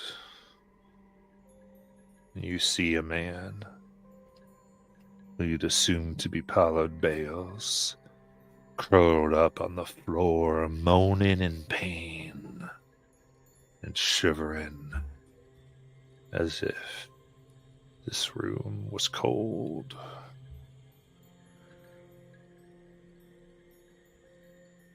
Mr. Bales? No, no, no. I don't want to see anything else. No. Come on. It's okay. You let me alone. You leave me alone now. Don't show me anything else. We're not here to hurt you or show you anything. All right. This is a level 4 intellect task. All right.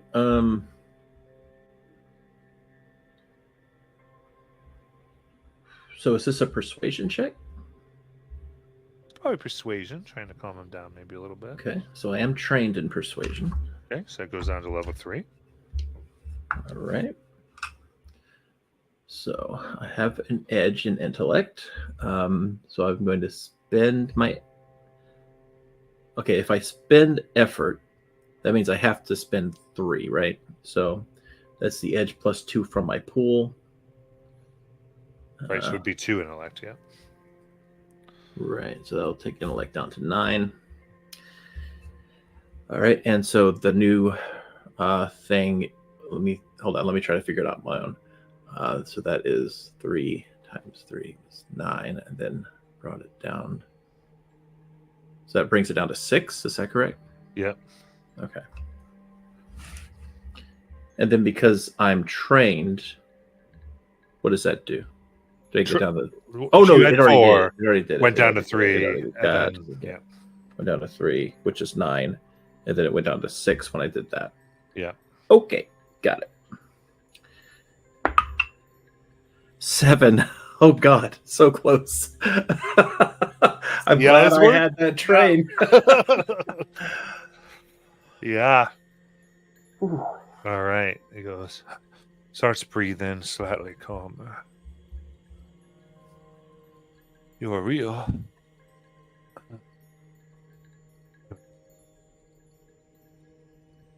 Just keep shivering. Oh, moaning. Put like blankets on him, or you can if you like. Start putting blankets, and gets a little better. His vision clear slightly as he takes you all in. What? I mean, thank you so much, but why are you here? and she'll look at Riley and Nathaniel.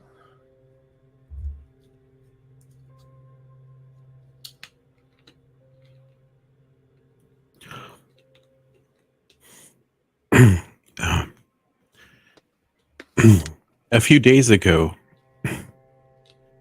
you repaired a fiddle for a young woman. Do you recall that?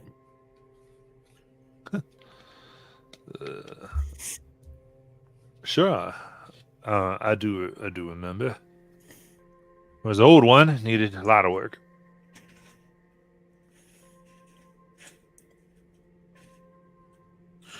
Well, she said, ever since you did the repair, that she's had a mighty urge to play it. You know, it's just sounds like a job well done. What did you replace on the fiddle? Some of the wood. The wood? Yeah. Where did you get the wood? Where you get wood, trees. Was it like this wood? You said there was wood in here, right? Yeah, there was some of it, yeah. Why are you asking me this? Do you know which part of the forest you went to? It gets quiet. Looks you carefully.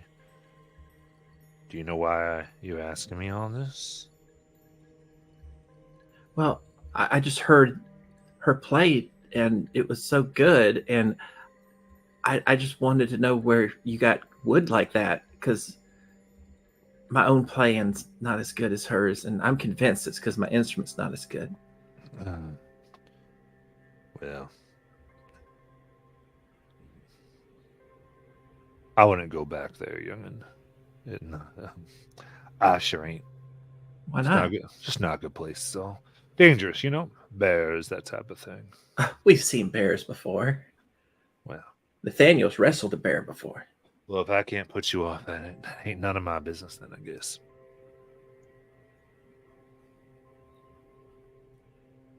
It's just bears? Yeah, just bears.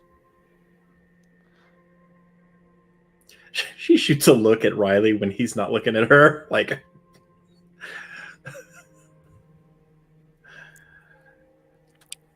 Well, Nellie Joe has him occupied. I'm sort of scanning the room to see if I can see any of his tools, and what he uses, like the tools and materials he uses to. Yeah. You can see some sawdust of like some work maybe that he did.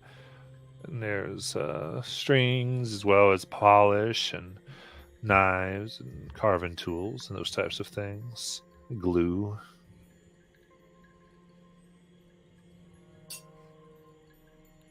I'm gonna venture over to it, just kind of look at it. Are these what you use to repair things? Well, yeah, there's Lucia's there's tool, you could say. We keep those heirlooms looming. Oh, so you got these from your dad? Well, the tools? No, I bought them myself when I took up the craft many years ago. Oh. But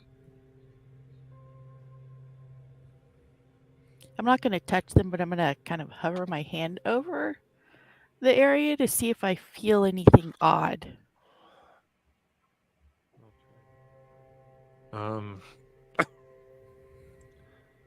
So this is intellect challenge level 4 to sense magic. Okay.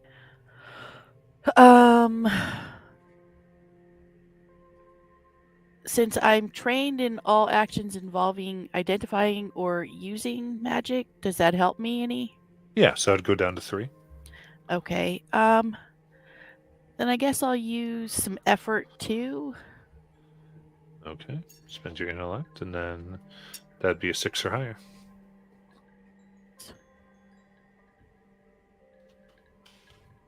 Oh, we're rolling the lucky 7s tonight. The tools seem normal enough. It's the bits of sawdust that catch your attention. As you run your hands, it's like wind moving through leaves and blowing a slight tune, sounding very much like what you heard.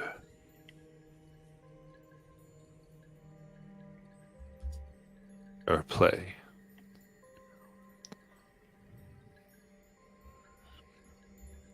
I whisper to Nathaniel, it's the wood. We need to know if he has any more.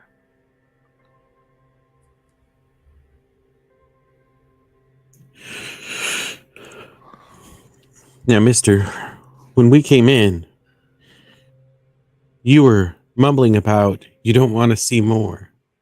See more what? What were you seeing? Well, I just been a little sick as all, and I've been seeing all types of things. Nellie will try something then. She's going to try to tell a story about a story she's heard about those woods, making it all up on the fly. But but she is trained in any task related to creating a narrative, as well as deception. So then, I'm going to say you had asked about, would it make sense that she would have asked about the woods as you all drove in with your wagon? She would have, or I would have, and she probably would have heard me, heard whoever was telling me. She go, well, then Mama went, well, honey, we don't go there. We used to call that Jimmy's Hell growing up.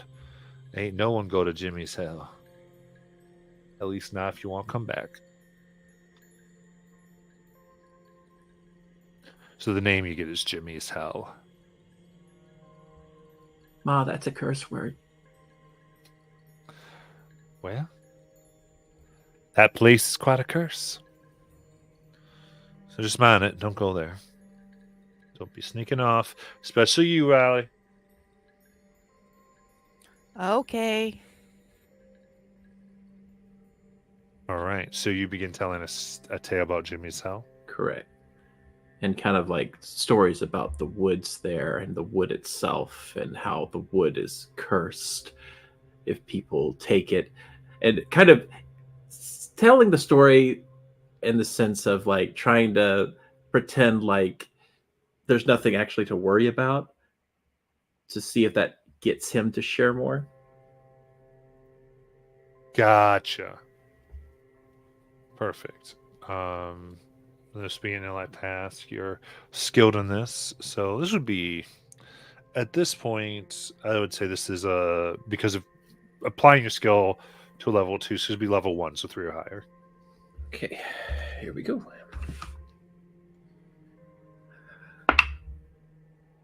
Oh, thank goodness. 10. Okay. I was going to laugh if I failed that one. Well, I wouldn't say there's nothing to worry about, girl. I was there. See, I travel all up and down the state. And I was on my way to this town to make a few dollars and offer my services as you do to keep it. You got to keep music flowing. There's always got to be the song. Can't let the instruments die out. Not never. Well, anyway, I came upon a shortcut through the woods along the southern border of town, and I just, I got up lost in a thick grove. I wandered there for a long time.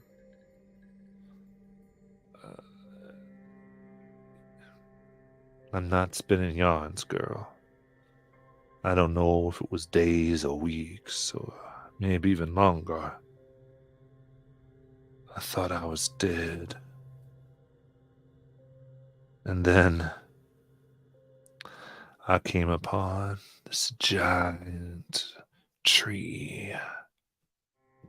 And it spoke to me. Sure, I was hallucinating. Sure, I was paying for all my sins on the way to meet my maker. Yes, I was sure. But it told me a way out, you see. Sid pauses for a second, thinking. It just said all you have to do is take some of this wood and using some instruments to help spread her voice around. That's right. That's what she told me. That's how I got out of them woods.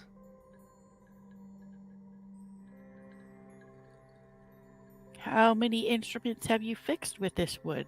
Just the one. Do you have any more of it? No.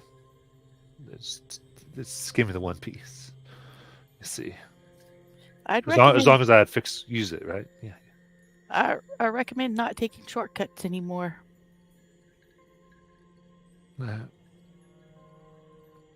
I mean, if you're potentially going to die from getting lost taking a shortcut, that doesn't seem wise to me.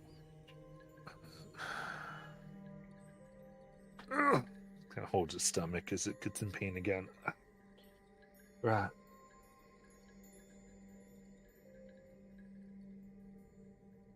Is there something wrong with your stomach? It's been in pain. I've gotten sick the last few. Got Did sick the last few days, and you eat I've been anything here ever while you were in since. those woods? No, Eat anything here? I'm having eaten the cooking, but that's it. I mean, I just hear the food here is real energetic. I tried it. They seemed right surprised when I didn't get better. They did? Yeah. Who cooks the food here? I don't know. I don't keep track of most of that. I sort of eat and fix till I move out of a town. And I should have been able to leave by now. My family in paradise be waiting for me. Oh, well, obviously we're going to have to get going soon. But do you want us to call a doctor to come see you?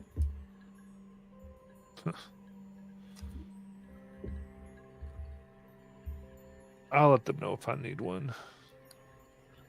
I mean, you.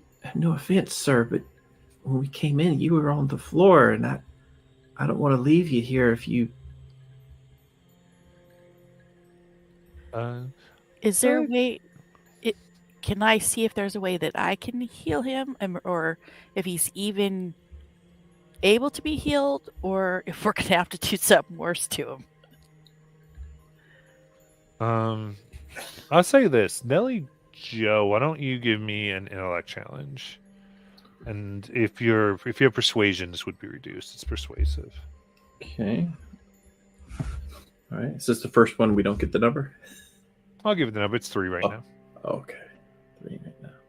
That's after the application, correct? No, with the applications 2. Sorry. Oh, 3 okay. persuasion down to 2. All right. I'm trying not to spend too many points. So. All right. Please. 14. Looks at you. He looks at you. Yeah.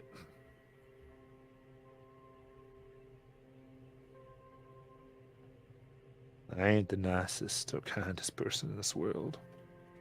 Yeah, I've done many sins, but I ain't been raised so bad to lie to a kind thing like you.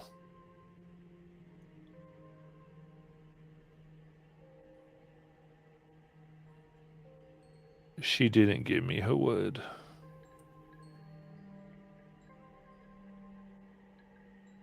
She made a bargain with me. She said that she was a prisoner in there, that she wished to be free. She said, "Take this word, and I'll show you the way out." And she said, "You must promise me. Promise me that you'll come back and free me." And I said yes, but I was afraid to go back, and hell, it was just a hallucination anyway, right? Wood puts tricks on you, Right. just from my starved, lost mind. So when I got out and met Helene, I just used that wood to fix her fiddle, and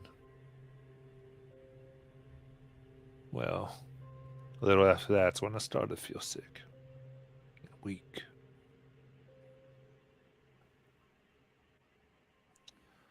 I know y'all just kids, but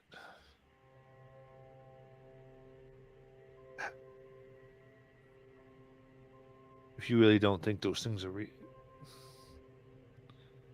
is there any way?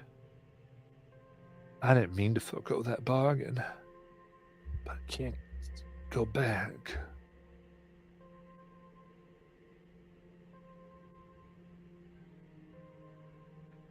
Well, maybe.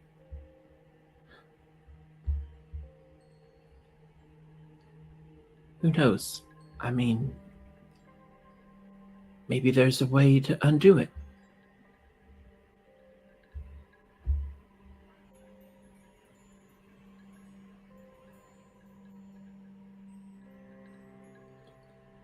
Maybe.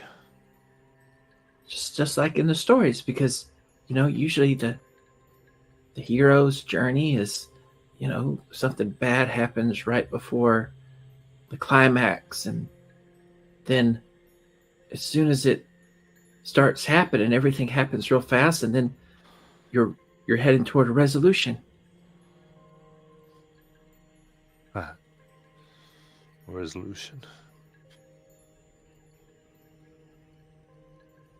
I mean,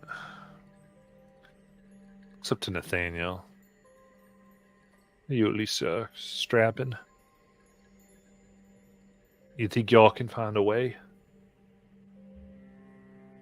to undo this thing? I gotta get back to my family.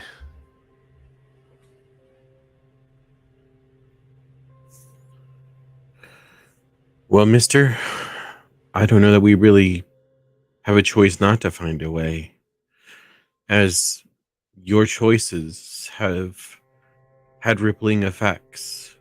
What do you That mean? instrument that you used this wood to fix, well, it did something to our people, our folks, our kin. So sorry. I didn't mean nothing by it. If I'd known it. No. If I had known.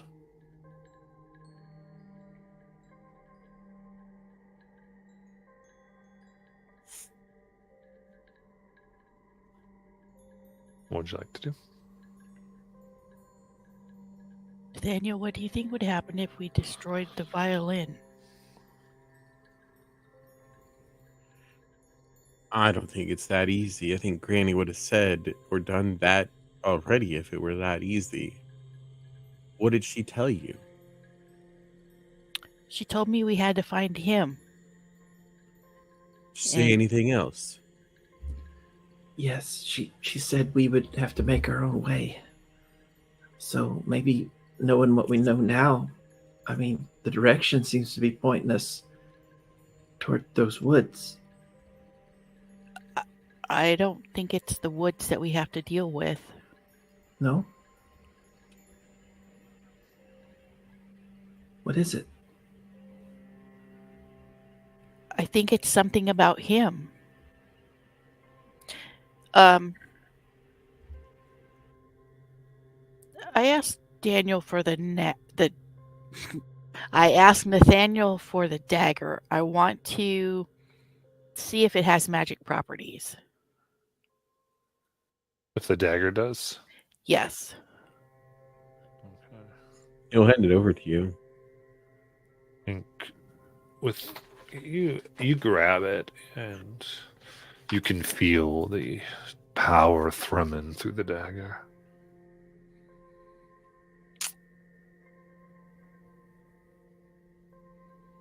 Like a low hum, almost shakes skin. Is there possibly something you're forgetting that she said?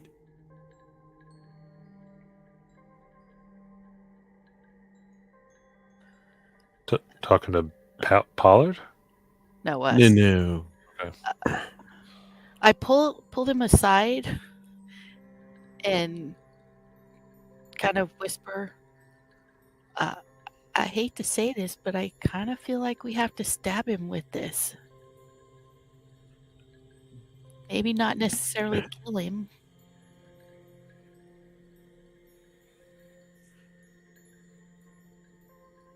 Did she say we had to stab him with a knife? She didn't say that, but she What said did she say? that we have to deal with him. Deal with him how? She handed us the dagger. Sorry, there. That's basically what happened. I wasn't there, but there is actually something she said. Nelly did pass all the information to you, Nathaniel. I did say that in game. Okay. Did she say something? Didn't you say that she said something about binding him? Binding him? It had to be bound, is what she said. Right? Did she say that?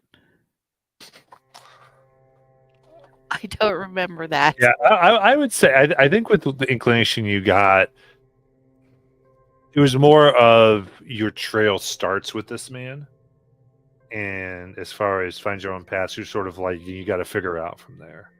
Instructions are really like it probably your first step is to find this guy and see what's happened, and then follow what would make sense from there. Okay, then maybe we do need to go to the woods.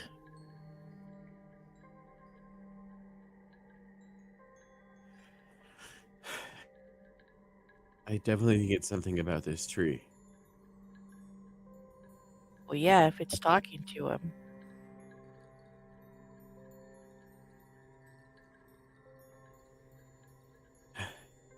Okay. I guess we head into the woods.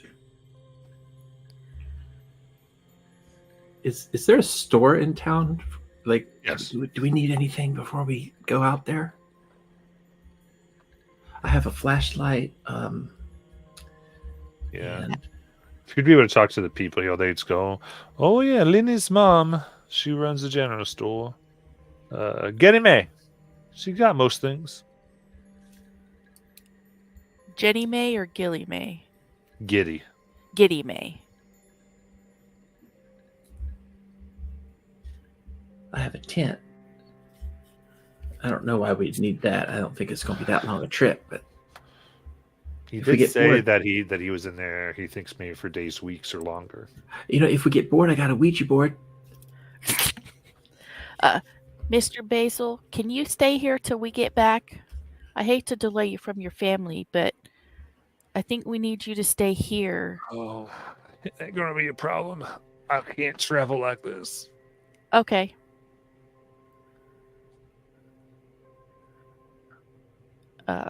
Head out front. Yeah, and I think Nellie is going to mention to the lady at the front desk. I think Mr. Bales might be coming down with something. Might be good to check in on him every now and then, or maybe call the doctor if you don't see him. Yes, Mr. Mio too. All right, I guess it's once we can get him some service, we'll get some food up there for him. Thank you. You're sweet ones. Yeah, be safe now.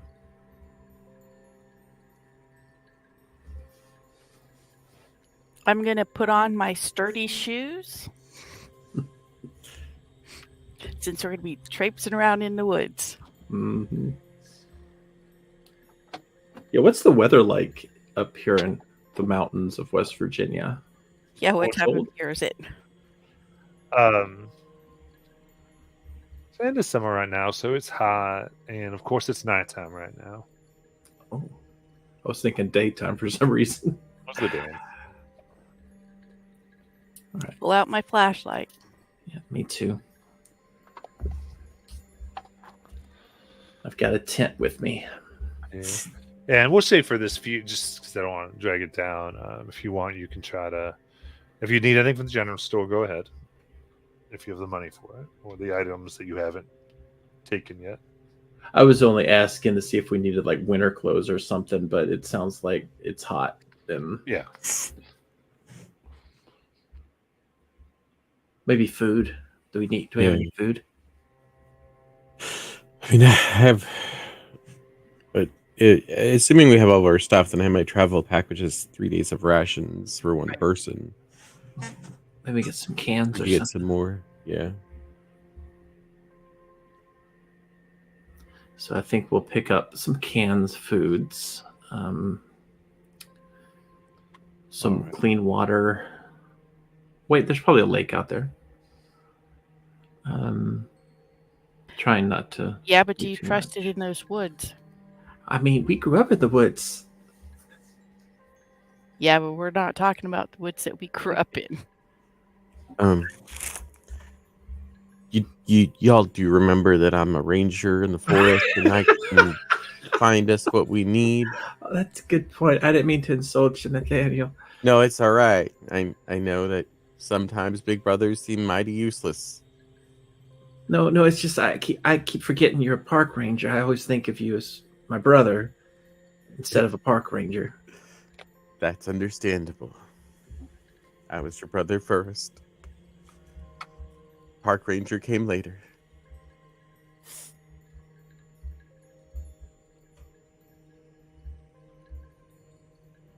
All right.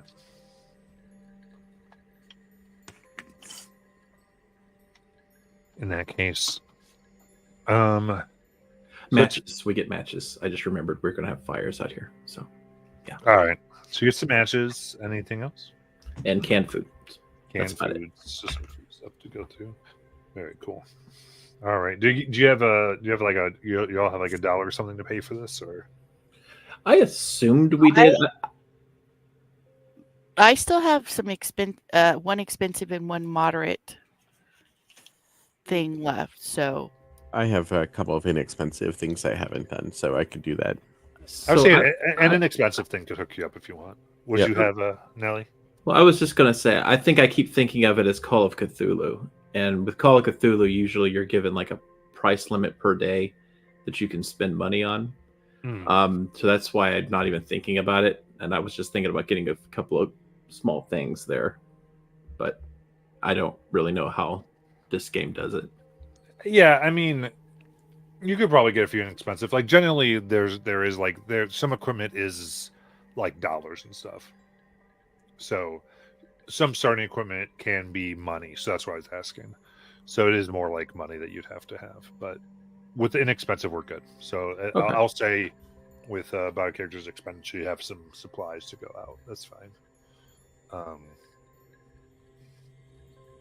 But all right.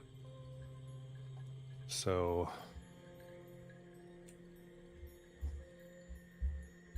in making your way to a place what that your mama called Jimmy's Hell. And of course, when she spoke of it, it was as if no one could really know how big it was.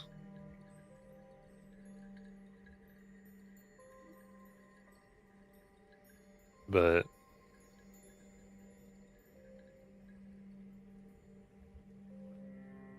you remember that what you all saw seemed to be a place where the road went in back of a farm, where you could see a barn that had fallen down, but in an odd way, almost in a heap that created like an entryway into the laurel.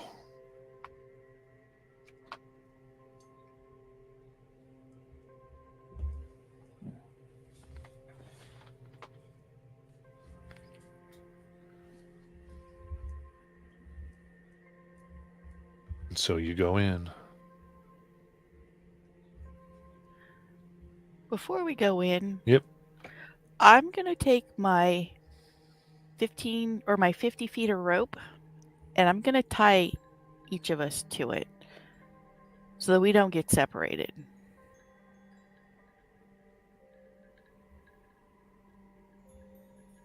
And I'm gonna put Nellie in the middle. Riley, I know you want a pet and everything, but I don't need to be on a leash. We're going in somewhere where we don't know. And from the way he was talking, it's going to try to make us see things. And I don't want us to get separated.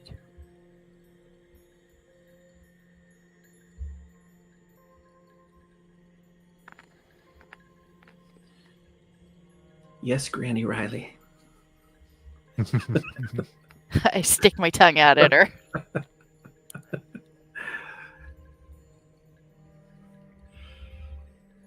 Nathaniel will chuckle.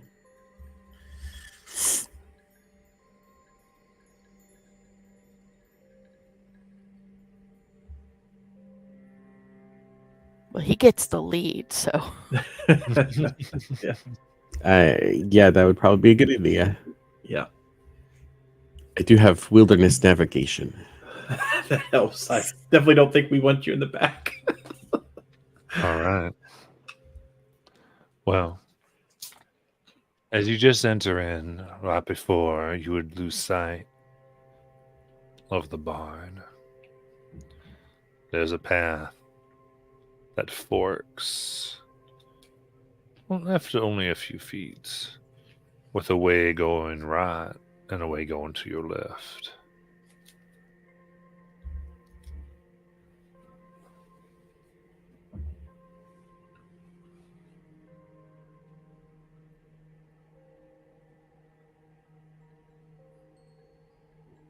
What do you want to do? It's you, Nathaniel.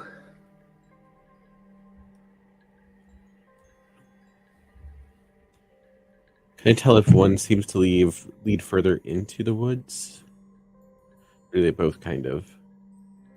Both pretty much go parallel to the starting of the wood, though even from here you realize you won't be able to see through what's there. Okay. Take the right fork.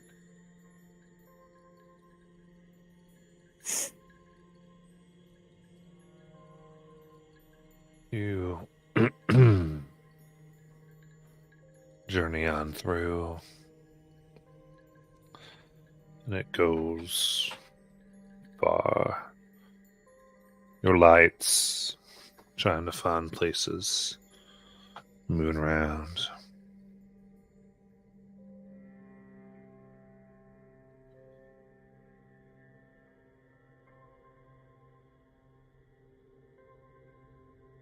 And it curls.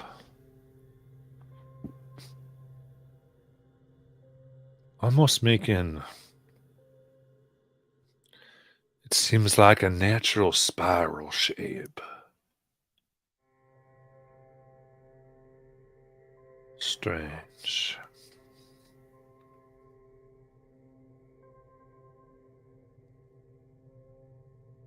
Very strange.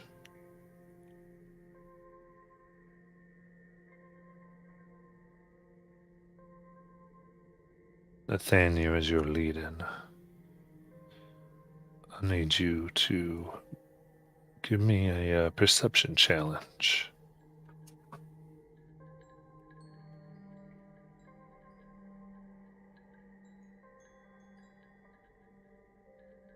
It's perception intelligence? Yeah. Or intellect, sorry. Okay. I am trained in perception. So this would be 4, goes to 3.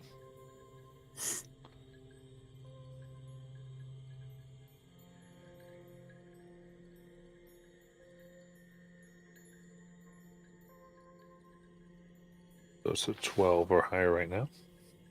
Sorry, 9 Okay. or higher right now. Would finding or noticing small details help? Was that a skill? Yeah. I'll let that double apply, I think, for this. We can go ahead and do... well, Is there a limited number of skills? yeah, pretty much one skill applies usually, Okay. so I would say it goes Okay. to 3, yeah. Okay. So still 12. I will go ahead and use effort. Okay. Dropping my intellect pool to 6. And then I'll make the roll.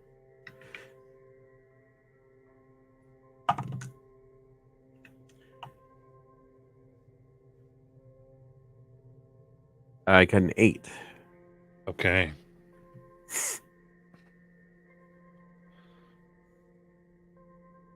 Follow the trail, only about 5 feet wide at any given time. It begins to spiral before you see loose dirt through heavy brush that's overgrown, and you stop. It's odd. Your eyes shut it for a moment before you start to perceive. It's hard to see because the green here has gone so low as to make it almost look like part of the forest floor, but there's a large hole about 6 feet across, at least 20 feet deep, covering the entire trail where it is.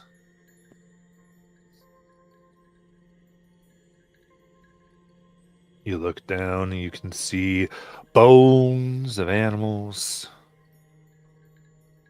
and humans that were not as quick to see as you.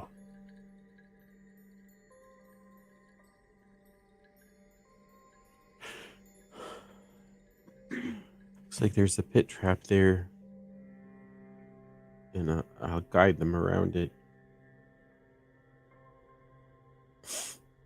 What do you think? How many people do you think are down there?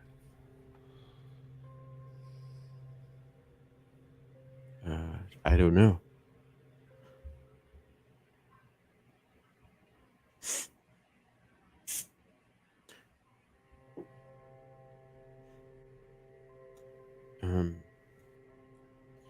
Looking down there, is there a rough estimate, or like, are there mainly people bones, or are there actually like people, like I mean, recent people?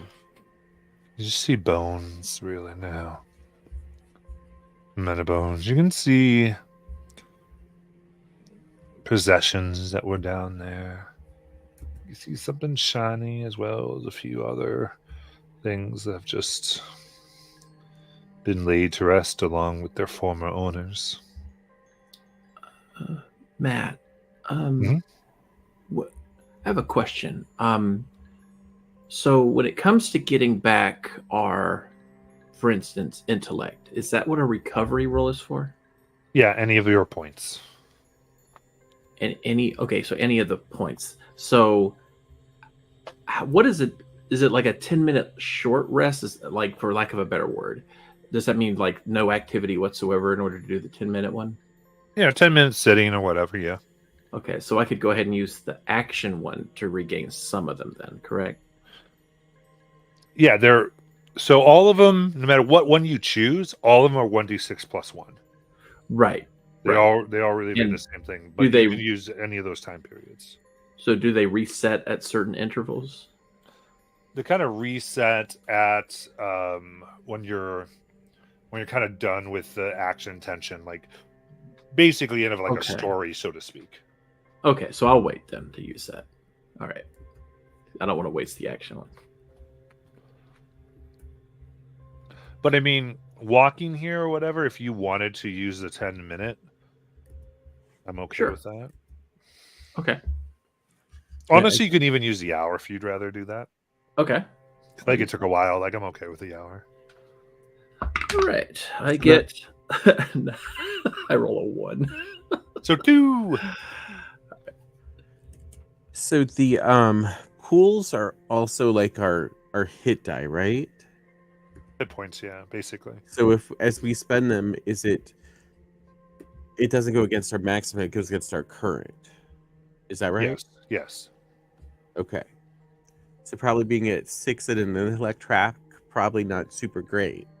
Then okay, I will also use that hour. Yeah, basically, if you get to 0 in 3 pools, you're dead. Hmm. And if each one that gets to 0, you go along your damage track. I'm going to go ahead and do it too, just because all of my magic is intellect. I rolled a 5 plus 1 is 6. Nice. So back up to my maximum. I rolled a 6. Ooh, 7. Yeah, but I only needed 5. It's better to be over than under. Exactly. Take my word for it.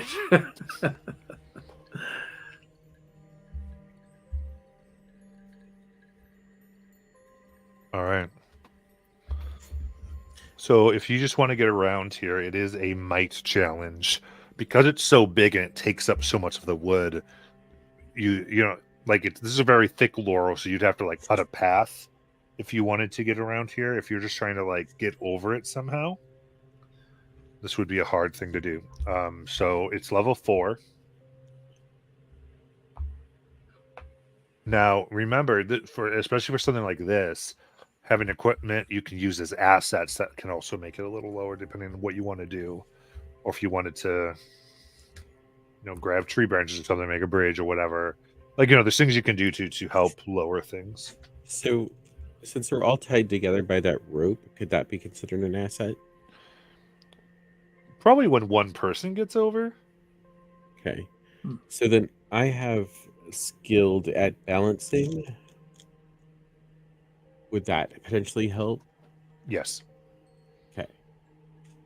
So take it down to a 3 then. Right. Rating 3. So a level 3. So you can balance along the edge.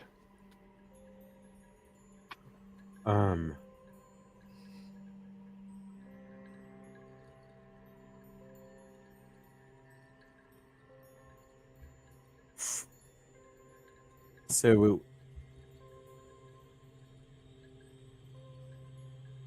is there a way that I could like hammer some spikes into a tree that is nearby to give a handhold? Mm-hmm. Okay. Is there a limit on the number of assets that can be used? Not really. So if you have spikes, you begin hammering on. So get some handholds up there. Yeah. Yeah. So And I as think, you do, like a high-pitched wind blows through the wood here. There's a creaking of wood. right. So Nellie was in the middle, correct? So she would have to be second, right? Is that correct? Okay. So then that would drop it down 2 levels, right? Why 2? Well, So skilled, and then the wood. So the handhold, rather. You got balancing, and then you got the handholds for you, Nathaniel. And so now it's a level 2 for you. Okay, it's a level 2 challenge For Bobby's character. for right? Bobby's character. Oh, okay. I understand now. Go ahead. I'm back. Okay. Excuse me, sorry. So that's 6, right? Mhm. So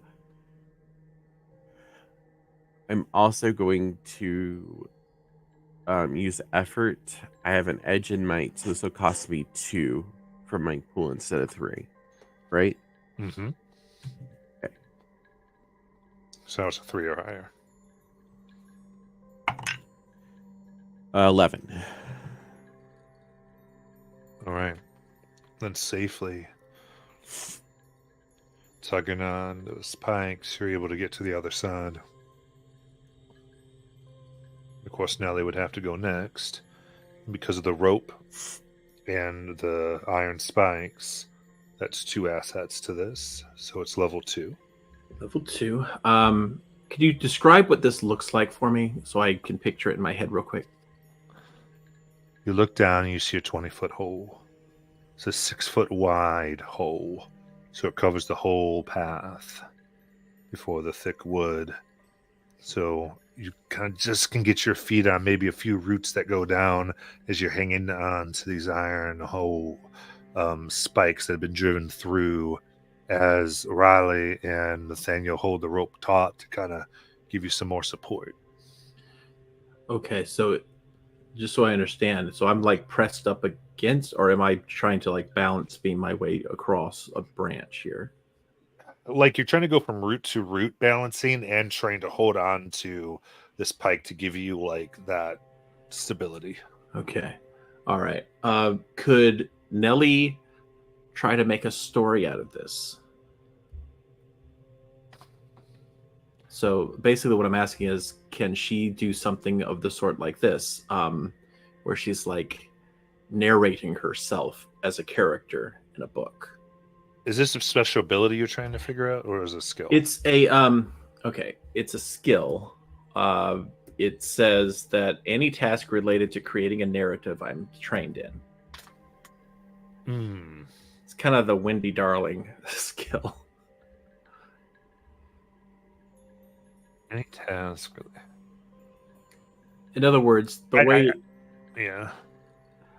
So basically, if you were picturing it, it would be like she would be saying, and then the young ranger, skilled as she was, had to sweep from branch to branch with nothing to guide her, nothing to help.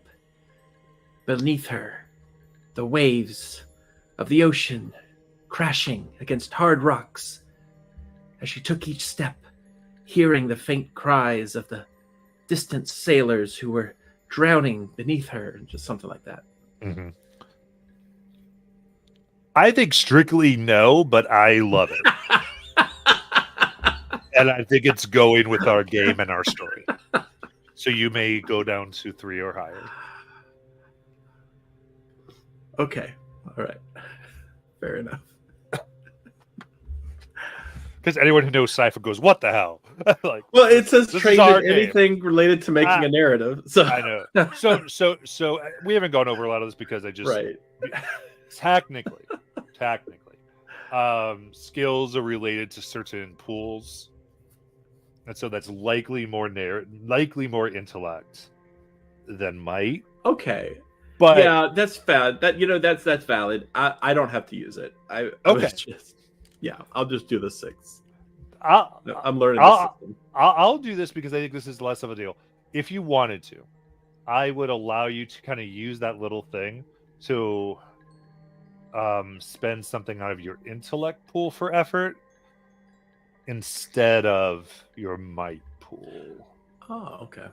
I'll give you that option with this. At least for Ordinarily, this I instance. would. It's Okay. just I didn't recover a lot of points back, so I'm trying. Yeah. Okay, so I think I'll hold on to him for now. But I'll just try to roll get 2 6. Let's see. Okay. Oh, good. 17. Looks Okay. Good. Yeah. Move your way forward and over. She still does all that narration, even though it doesn't do anything. Yeah, cool. I love it. And then we've got Riley. So I think with this, I envision the two kind of pulling the rope for you to kind of keep you to the other ones. So again, you get 2 assets for the level 4 challenge. So you're at level 2 challenge. So 6 or higher. Yes. Oh well, I rolled a 20. Oh, okay. So 20s are amazing here. So by the rules, the 20 gives you a major boon. So, and it's perfectly acceptable for us to kind of say what makes sense here as a big boon here. If you have any ideas, what do you think off the top of your head? I can give you an option if you want. Yeah, give me an option. So I kind of have an idea of how. Okay, if you want to. What do you want to do? Tell me your thing, or do you want me to tell you my thing first? I want you to tell me so that I have an idea going forward. Okay. So in this particular thing, I would say you glance some of the stuff below. So if you'd like to, it could be that you swing down and are able to grab anything of interest and then get yourself back up. Oh, that was funny because it's kind of what I was thinking. If I wondered if I could get. Can I ask you a quick question? Are we still all tied together? Yeah, but there was a 50-foot long rope. Oh, okay. I was just like, is what she said. We so all go down with her. So I'm assuming there's like 20 feet or so. Like it's a long thing. It's not like 5 feet. Like Yeah. It's all good. I just thought it was funny. I do think she's like, I'm going. And you're like, whoa, as you all start pulling. and she gets up. You're like, Riley. You get a $5 script coin.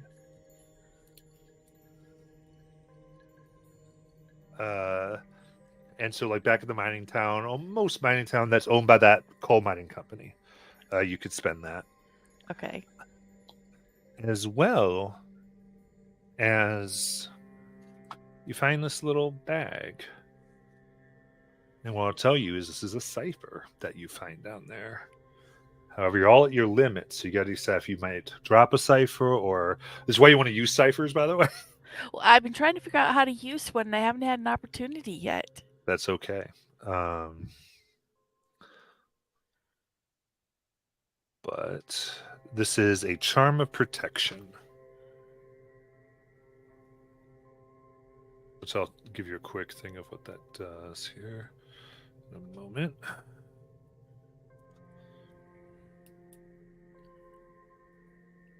Sorry, I go way up because I was down somewhere else in this thing. Here we go.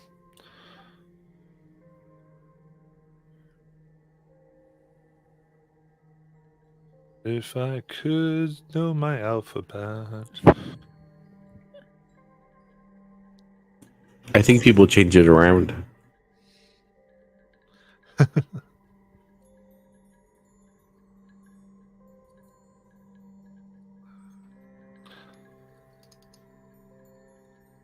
don't know if the book's messing with me here. I'll tell you in a second. So what do you all want to do at the other end of the deal? Cheer her on. As I'm watching her swing down there. That's Like, awesome. go. So I think when Nellie Jo made it over, I think that Nathaniel just said, "Good job, Ranger," hearing the story that she was telling herself along the way. Oh, you heard that? Yeah, Yeah, it's just a habit. it's good. You did it. Oh God, Riley's about to do something. All right. Amazing. I'll put it over in handouts here. Okay. It's a level 3. It's already been determined.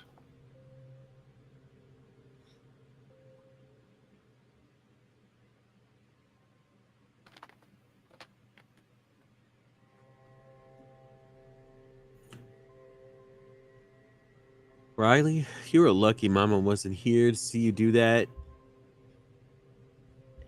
Yeah, but we're not going to tell her either, are we? Wait, you should. I think it's an awesome story. Well, you can put it in your story, just don't use my name. But totally use your description. Right. I think it would be good in one of your stories. All right. Right. So it's up to you. If you'd like to, you can. Somebody can drop one of their ciphers and pick this one up.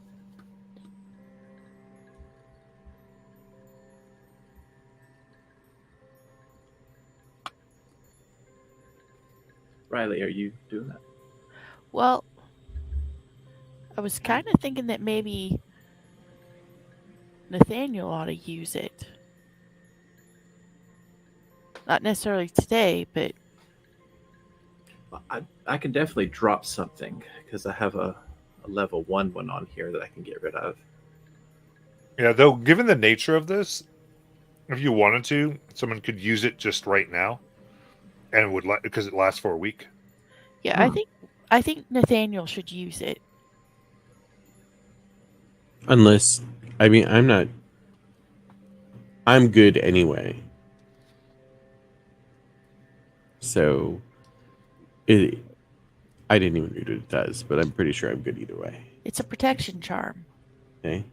It adds to your Yeah, armor. so if that's what it does, there is no way that he would use it over one of you two, especially not over Nellie Jo.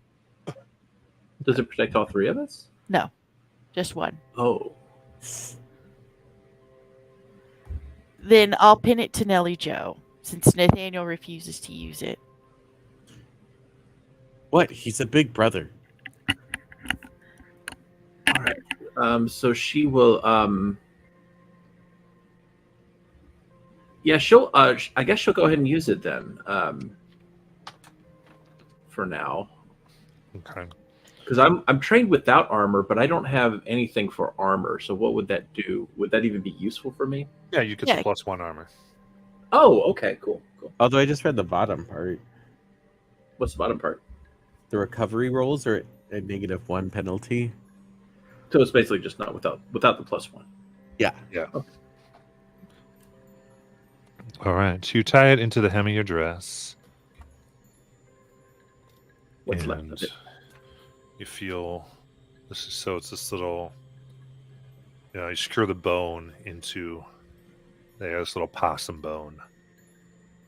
You kind of feel and hear a little bit of screeching, like something's watching over you.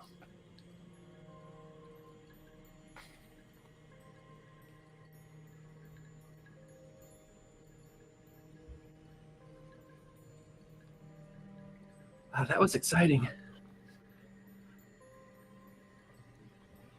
It was kind of fun too. We should do it again. I'm gonna go back the other way. I think we have a quest to complete first. When we come back, then. If we come back this way.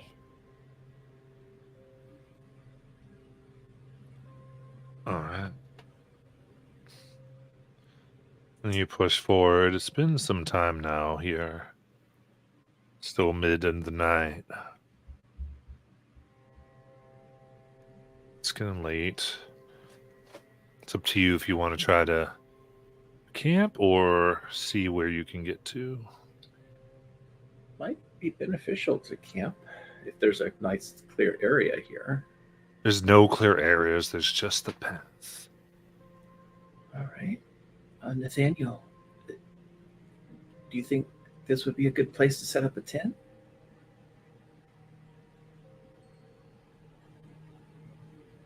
I mean, I think the path is physically the only place we might be able to. I don't know that it's a good place, but it may be the only choice. All right. So she'll start taking out the tent to set up.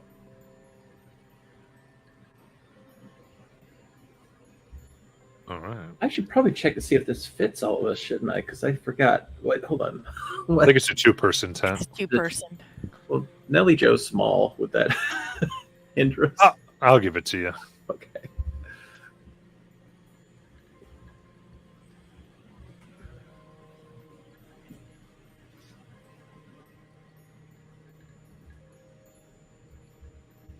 We should tell ghost stories.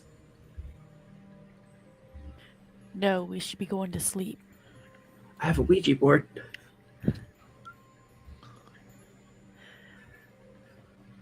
Nelly Joe, get some rest.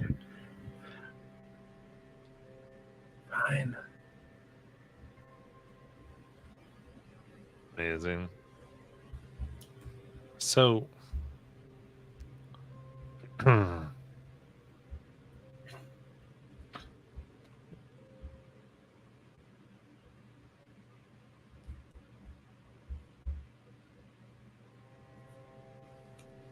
you hear, you're trying to sleep, the breaking of twigs.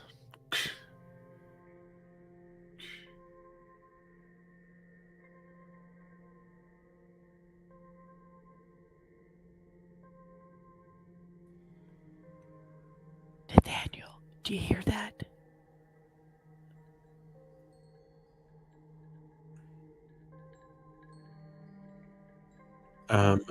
Am I still affected by the hearing thing? You would be. So I'll say is everyone here, this would be a perception challenge to see how well you notice this. What's a perception challenge? So, in other words, if you have this is an animal or this is a thing that's out there trying to be sneaky. So perception will be intellect. Oh, And okay. if you had a basically, I'm going, hey, if someone has perception or noticing or something. Oh, like a skill, you mean? Okay. Yeah. I'm just sort of like giving you a hint of what a skill might be, basically. I gotcha. I understand. Okay. I have a wilderness thing for identifying plants and creatures. I'll let that happen. Yeah, I think that works for me. Okay. So this would be a level 4. So if you have a skill, it's down to level 3. I have one that says any task that involves finding out something new. Okay. But I don't. I'm sorry. know- Actually, this thing's at level 5, so this one thing would give you down to level 4. I don't know finding out something new because this is just noticing. Okay, fair enough.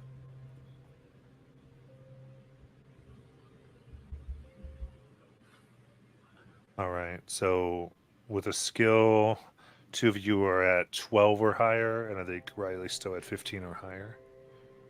And perception is intelligence, right? Yeah. I'll spend 3 effort, or I'll spend 1 effort, 3 points. And that'll drop it down to 3, you said? If you do an effort, Yeah. then that's going to make it, down to 3, so 9. So level 3 challenge, so 9 Yeah. or higher. Okay.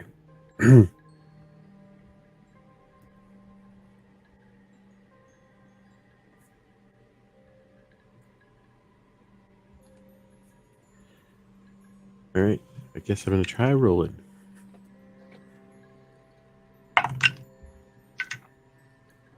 That's an 18. Very good. Nellie Joe, I don't think I'm going to spend anything on her because I realize this is a perception challenge, and I can't imagine she would have any idea what it is anyway. So if she does, great. But if she doesn't, so be Okay. it. But she's trained on perception, right? No, she's not. No, she's not. Okay. That's my bad. So that's what, a 15 that she'd have to get? Yep.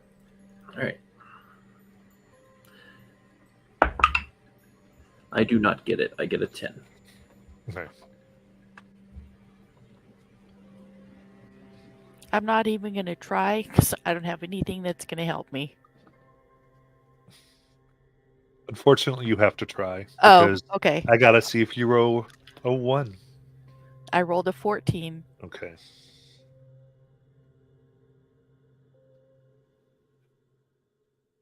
So,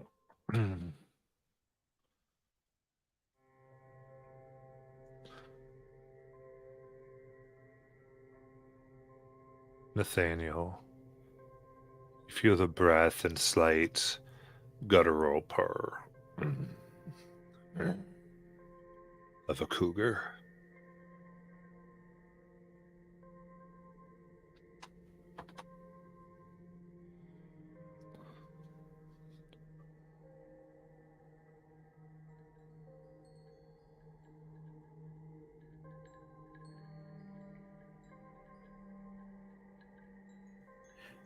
You say I filled the breath.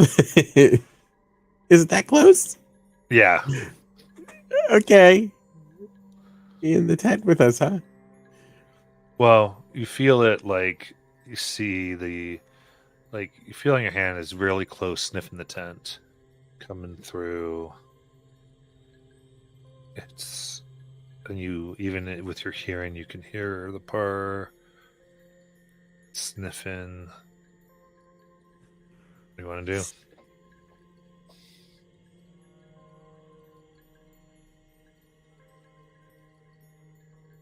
Um,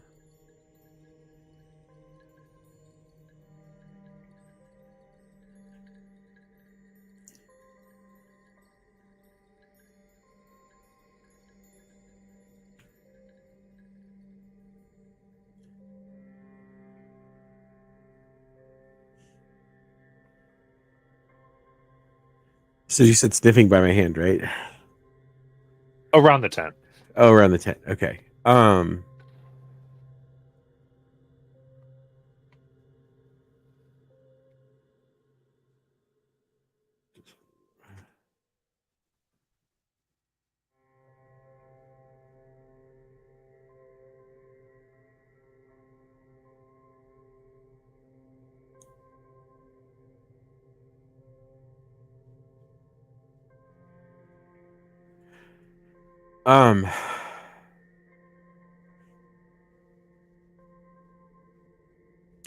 so Bobby doesn't know, but with Nathaniel's ranger training, kind of train him on to like, is it like try and make a loud noise and scare the creature? Is it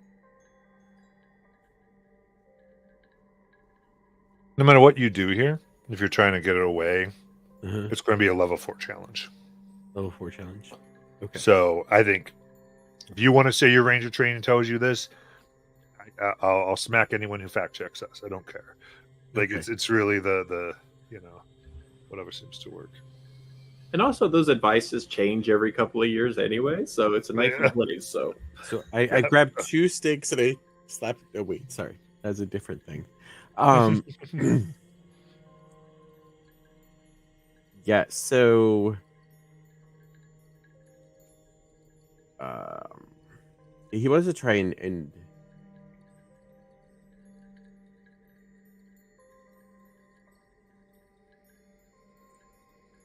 so I have my rifle. Can I kind of stick it out of the edge of the tent and then fire so it makes a loud noise? Try and scare it away. Okay, that seems interesting to me. Is that a check of any kind? Yeah, it's going to be Yes, it's going to be a level 4 challenge. So I think are you hindered with the rifle, or is it straight, or It's straight. okay? And then you've got some stuff on creatures and things, like you said. So that'll likely be at least one skill that can get this to level 3. Yep. Then other. So the rifle is an asset, right? And then I've used a skill. I guess that's true, yeah. So I'd count that as that. So this would be level 2 right now. I feel like it's might, because you're trying to intimidate. Well, you're trying to just go, I don't know, trying to be something big. Boom. Big and scary. I feel like Yeah. that's fair. So actually, you can choose might or speed, honestly. I'll go with might.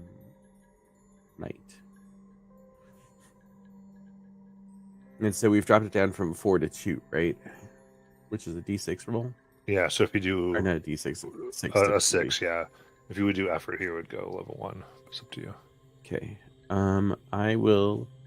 Again, I have an edge in might, so if I spend 2, that'll give me effort. 1 effort. Sorry. That's right. So now it's 3 or higher. Mm-hmm. I rolled a natural 20. Ooh. What's a major boon that you can think of? I accidentally shoot a goose, which lands down, and we have dinner. I mean, I think maybe it sends it running, like, never to be seen again by us. Yeah, I think boom, and it takes off, and there's like this announcement, and you almost like in your senses, as a ranger, you get the feeling that animals here know that something not to be trifled with is here. You begin to feel good about that. Okay. And so this was a GM intrusion. And so with that, I give 2 XP to Bobby or Nathaniel, and Nathaniel can give one of them, or has to give one of them to someone else.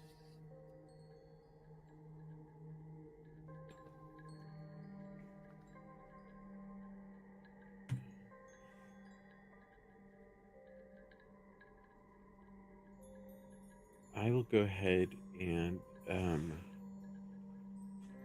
give it to Nelly Joe, I guess. Okay, so Nelly, Joe, and Nathaniel, you both have 1 XP. what does that mean? So 1 experience point. You can spend it to reroll a die. You can spend it to do one of your player intrusions. Or you can save it or save it and eventually spend a total of 4 to progress your kind of advancement track. Okay.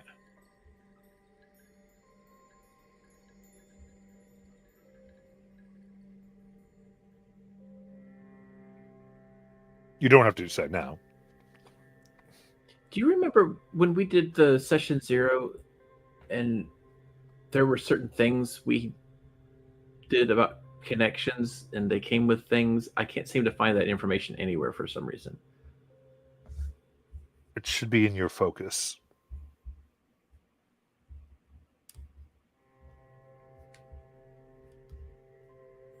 Focus. So that's I think there's one in the descriptor too.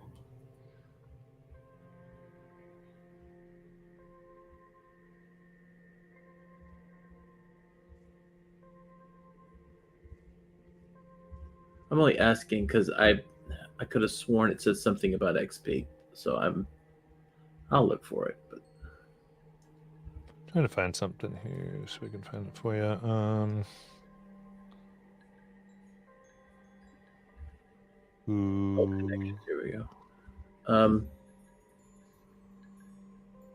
Oh, okay. So no, it's about collaboration. That's the one that I was thinking of.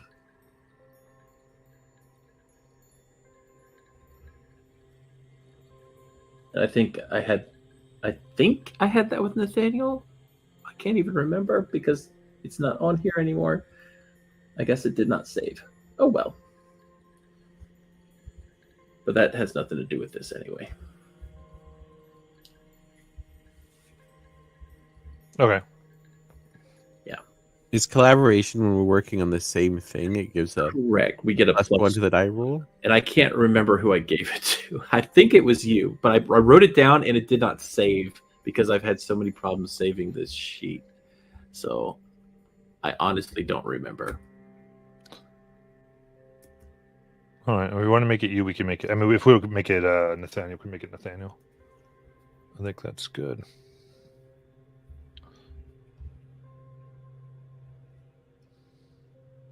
All right, perfect. So that is your GM intrusion that you frightened off, and get your XP each.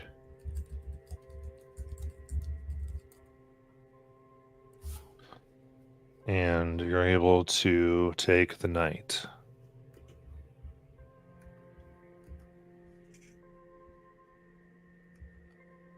And come in as the hot, muggy day greets you. And I think right there is a great place to end for the night. All right. As you watch, and thanks for joining us on the first part of our campaign, Old Gods of Appalachia. And we will see you next week. Thank you so much. Good night, everyone. Good night.